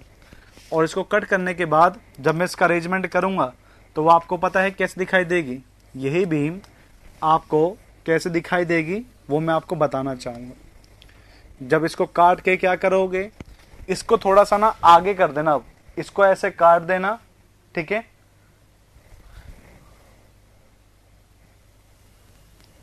अरे स्टिफनर से वेब की डेप्थ ना कम होगी ना ज्यादा, ये मत सोचो। फिर ये सोचो कि स्टिफनर लगाया तो स्टिफनर स्ट्रॉन्ग ज्यादा हो गया उसके साथ में, तो वो जो आपके पास वेब बकलिंग हो रही है उसको रजिस्ट कर देगा, ये कहना चाह रहा है वो। ये जो आपके पास कटिंग है इस पोर्शन को थोड़ा सा आगे खिसका दो। इसको जैसे आप आगे खिसकाओगे तो ये क्या होगा, ये आपके पास कुछ ऐसा बन जाएगा डायग्राम। ये डायग्राम कुछ आपका ऐसा बन जाएगा, ठीक है। नाम, ये नाम डाल के देख लो, ये कैस्टेलेटेड बीम डाल के देख लो, समझ जाओगे कैसे काटते हैं। जैसे डालोगे डायग्राम दिख जाएगा आपको इसका। इस तरीके से बीम बन जाएगी, ठीक है। अब बात है कि सर काटा क्यों? क्योंकि बेटा जो होलो सेक्शन बनते हैं ना यहाँ पर, एक तो वो स्ट्रॉन्ग होते हैं, दूसरी बात ये लाइट वेट बीम होती है, और तीसरी बात कि यहाँ पर हमारा कॉस्ट थोड़ा सा कम हो जाता है, इसी कारण से बीम प्रोवाइड करते हैं। कहाँ देखने को मिलेगा? जो रेलवे क्वार्टर होते हैं वहां पे देखने को मिल जाएगा, ठीक है। डायग्राम ये सर्च मार लो कैस्टेलेटेड बीम, तुम सबको समझ जाओगे, सब कुछ खा जाएगा वहां पर इसके साथ में, ठीक है। तो ये आपके पास क्या होता है, it is a beam style, it is a beam style where I section is subjected to I section is subjected, ठीक है, I section is subjected to a longitudinal cut, subjected to a longitudinal cut along its web। हाँ जरूरी नहीं है pentagonal हो, कैसे ही बना सकते हो तुम। सर्कुलर भी काट सकते हो, स्क्वायर भी काट सकते हो, रेक्टेंगुलर भी काट सकते हो। डिपेंड ऑन आप कैसे कटिंग कर रहे हो वैसे डिपेंड करेगा, ठीक है बेटा। सरफराज, यूज क्या है? बीम को लाइट वेट बनाने के लिए इसका यूज किया जाता है बेटा। Cut along its web in a ठीक है, in a specific pattern, in a specific pattern. जैसा आप कट करना चाहते हैं उसी पैटर्न में आप इसको कट कर सकते हैं, जैसा भी आप देना चाहें, ठीक है। चलो बना लिया।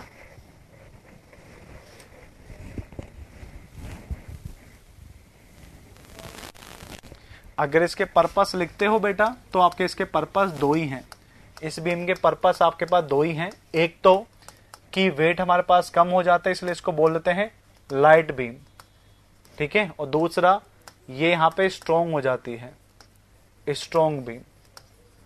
इसके पर्पस सिर्फ दो ही है, एक तो लाइट बीम हो जाता है और दूसरा स्ट्रॉन्ग हो जाता है। सर ऐसे में मोमेंट ऑफ इनर्शिया कम नहीं हो जाएगा? नहीं बेटा, स्ट्रेंथ बढ़ जाती है, होलो सेक्शन ज्यादा स्ट्रेंथ होती है अपने पास, याद रखना। तुमने सोम में अगर पढ़ा हो तो, टॉर्जन के केस में। हाँ, जिसे ट्यूबुलर कहते हैं। बस डिपेंड है कि आप एक दूसरे को कनेक्ट कर सकते हैं तो आप चीज समझ जाओगे, ठीक है।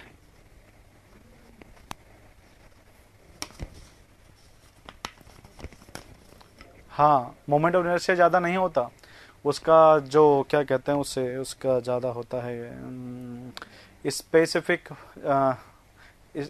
स्ट्रेस वाला मोमेंट जो रहता है वो ज्यादा रहता है उसका।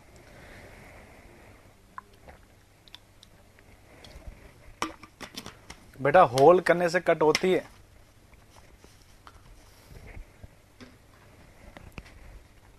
मनीष बेटा, यहां पर स्ट्रेंथ कम नहीं होती, इसलिए इनको इस तरीके से काटा जाता है, ठीक है। स्ट्रॉन्ग बीम, लाइट बीम हो जाती है और स्ट्रॉन्ग हो जाती है यहां पर।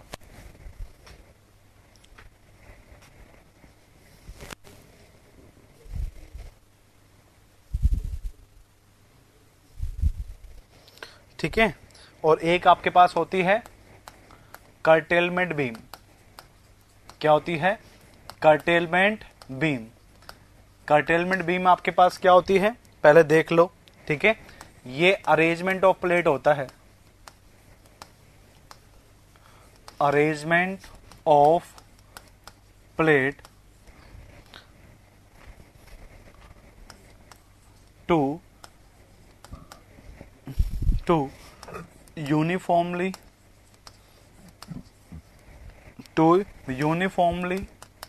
distribute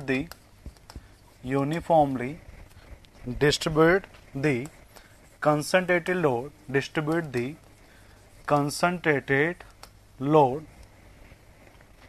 concentrated load, ठीक है। Arrangement of plate to uniformly distribute the concentrated load into the curtailment beam, अब देखो क्या होता है, अच्छे से देखना। आप सभी ने आरसीसी वाला कर्टेलमेंट नहीं, जो कटिंग करते हैं वो वाला नहीं, आप सभी ने ट्रक के नीचे एक ऐसे प्लेट देखी है जिसे लेमिनेटेड प्लेट कहते हैं, लेमिनेटेड स्प्रिंग कहते हैं। देखें आपने इस तरीके से जो प्लेटें लगी होती हैं, हाँ, लिफ या लेमिनेटेड स्प्रिंग जिसे कहते हैं। वहां पर आपके पास सेम चीज यहां पर होती है। होता क्या है कि ये कोई बीम है, ये कोई आपके पास बीम हो गई, ठीक है। यहां पर आपके पास यूडीएल लोड आता है, जैसे कि आप सभी को पता है, कि आपके पास बीम पर यूडीएल लोड आता है। बट इन केस आपके पास कोई हैवी लोडिंग लग गई। कैसे लोड लग रहा है? हैवी पॉइंट लोड आपके पास यहां पे लग रहा है। तो बेटा उस केस के अंदर आपके डिफ्लेक्शन होने के चांसेस क्या होंगे? ज्यादा होंगे। उस केस में डिफ्लेक्शन होने के चांसेस यहां पर ज्यादा होंगे। क्लियर? तो यहां पर आपके पास क्या रहता है कि यहां पर बीम के ऊपर, यहीं पर ही बीम के ऊपर जहां पे लोड लगता है, बीम के ऊपर जहां पर आपके पास लोड लगता है, वहां पर क्या करते हैं, वहां पर नंबर ऑफ प्लेट अरेंजमेंट कर दिए जाते हैं, नंबर ऑफ प्लेट का अरेंजमेंट कर दिया जाता है। अब आपके पास क्या होगा, जब ये लोड आपके पास आने लगेगा तो यहां पर आएगा, इतने एरिया पर ट्रांसफर होगा, फिर और ट्रांसफर होगा, फिर और ट्रांसफर होगा, जब तक आएगा यही पॉइंट लोड किसमें ट्रांसफर हो चुका होगा, इस पूरे यूडीएल के अंदर ट्रांसफर हो चुका होगा। मतलब यहां पर आपके पास क्या किया जाता है कि आपके पास यहां पर यूनिफॉर्मली डिस्ट्रीब्यूट किया जाता है, किसको? कंसंट्रेटेड लोड को। क्लियर हुआ कि यहां पे बीम प्लेटों का अरेंजमेंट इस तरीके से किया जाता है कि जो कंसंट्रेटेड लोड है वो कैसे ट्रांसफर हो सके? यूनिफॉर्मली डिस्ट्रीब्यूटेड की तरह।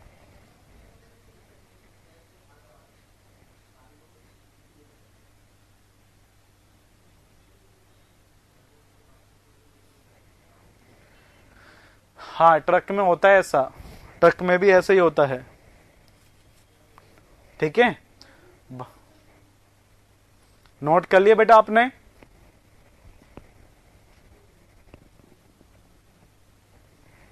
बेटा बताया ना जहां पे लोड हैवी लग रहा होगा, सुधी बेटा बताया ना जहां पर लोड हैवी लग रहा होगा,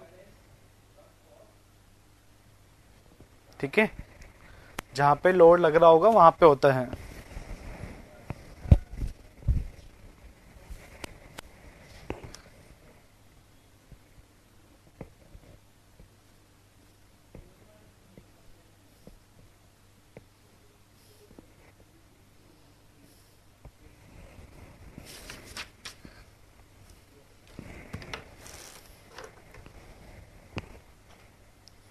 बना लिया क्या? चलो अब ठीक है, अब अगेन एक स्पेसिंग का क्राइटेरिया बताता हूं, ठीक है। स्पेसिंग क्राइटेरिया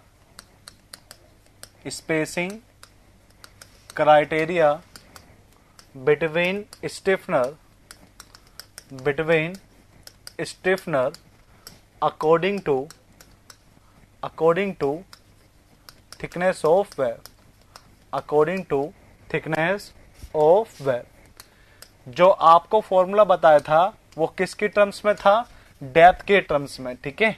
ये एक और फॉर्मूला है जो किसी एक बुक में दे रखा था, पूछा नहीं गया आईएएस के अलावा, बट आपके एसएससी जेईई में डेप्थ के टर्म्स में ही पूछता है, जो कि स्टैंडर्ड है।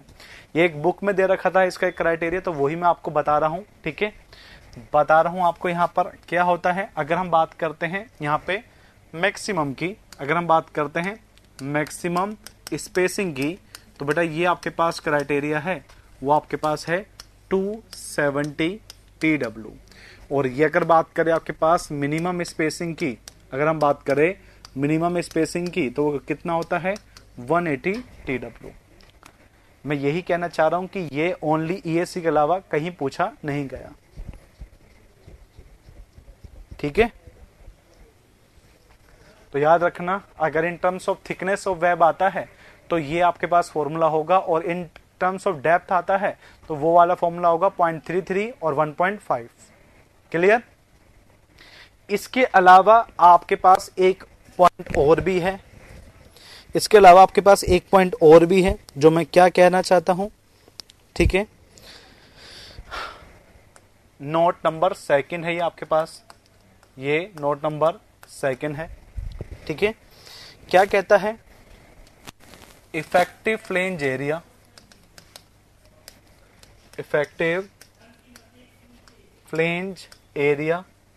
इन compression, effective flange area in compression, ठीक है। और ये किस कारण से है? ड्यू टू स्टिफनर के कारण से फ्लेंज का एरिया भी कुछ बढ़ जाता है। जैसा कि आप सभी को पता है कि प्लेट गटर के अंदर ये जो पार्ट है उसे बोलते हैं एरिया ऑफ फ्लेंज, ये जो पार्ट है इसे क्या बोलते हैं? Area of web. और ये जो आपके पास पार्ट है इसे अगेन आपके पास क्या बोला जाता है? Area of flange. क्लियर है? जो फ्लेंज होगी उसका एरिया हम क्या बोलेंगे? ठीक है, जो फ्लेंज है उसके एरिया को हम क्या बोलेंगे आपके पास? हाँ बेटा सरफराज सभी का देंगे, टेंशन मत लो, ठीक है।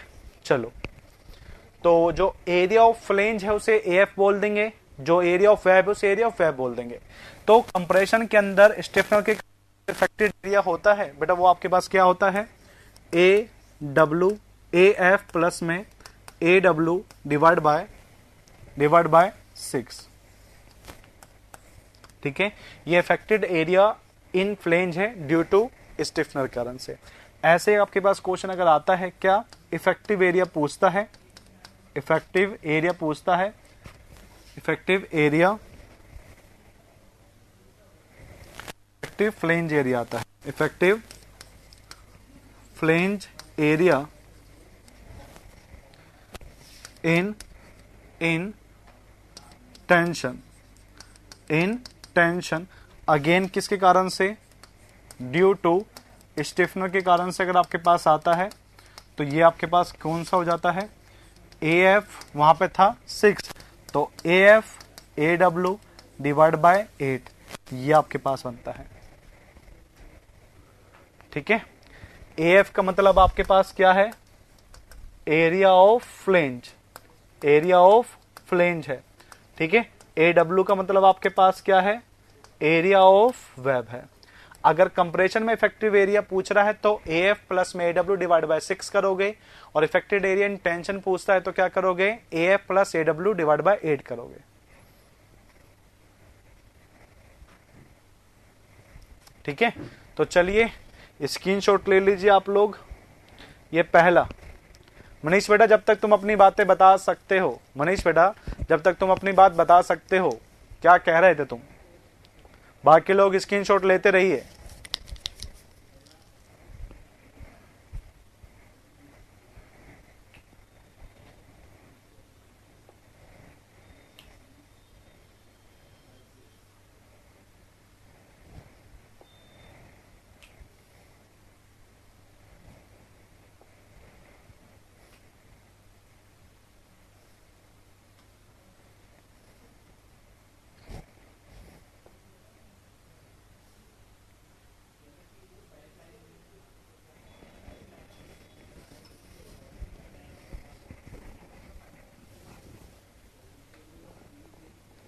मनीष बेटा इसके लिए मैं कल की क्लास में बता चुका हूं तुम्हें क्या करना है।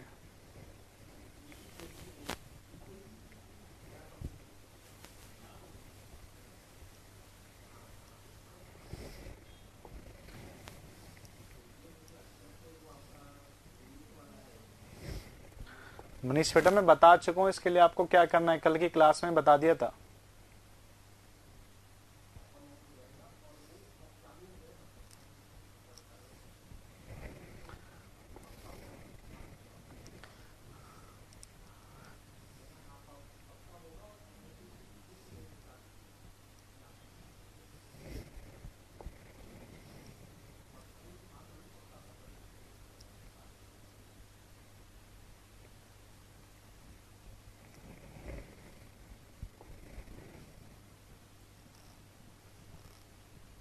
हाँ, कल से एस्टिमेशन स्टार्ट होगा 10 से 1।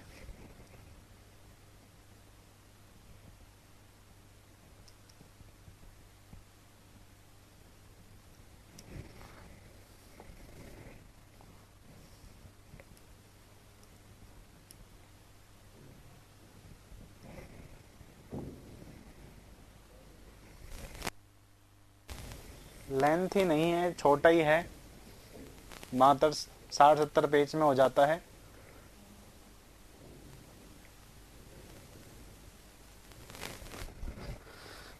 बेटा बुक से पढ़ाई जाती है चीजें, नेट पे बहुत कम मिलेगी ये चीजें।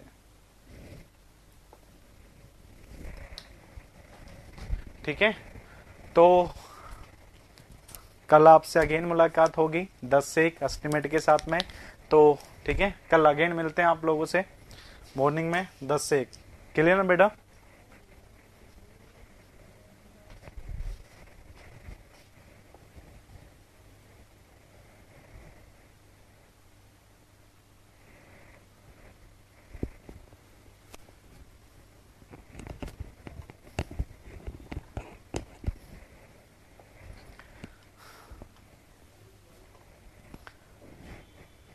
अगर तुमसे लगता है कि वो तुमसे हो सकता है तो वो कर लो, वहां जाके पता चलेगा कि टेक्निकल सही था। इसलिए चीज को स्टेबल रखो और एक जगह पे फोकस रखो और कंटिन्यूअसली प्रिपरेशन करते रहो। जहां तुमने अपने आप से हार मान ली वहां तुम्हारा सिलेक्शन रुक गया। जब तुम अपने आप में ही हार मान लोगे तो तुम्हारा सिलेक्शन होगा ही नहीं। तो हारो मत, प्रिपरेशन करते रहो, हंसते रहो, मुस्कुराते रहो और पढ़ते रहो। कल दोबारा मुलाकात होगी आपसे।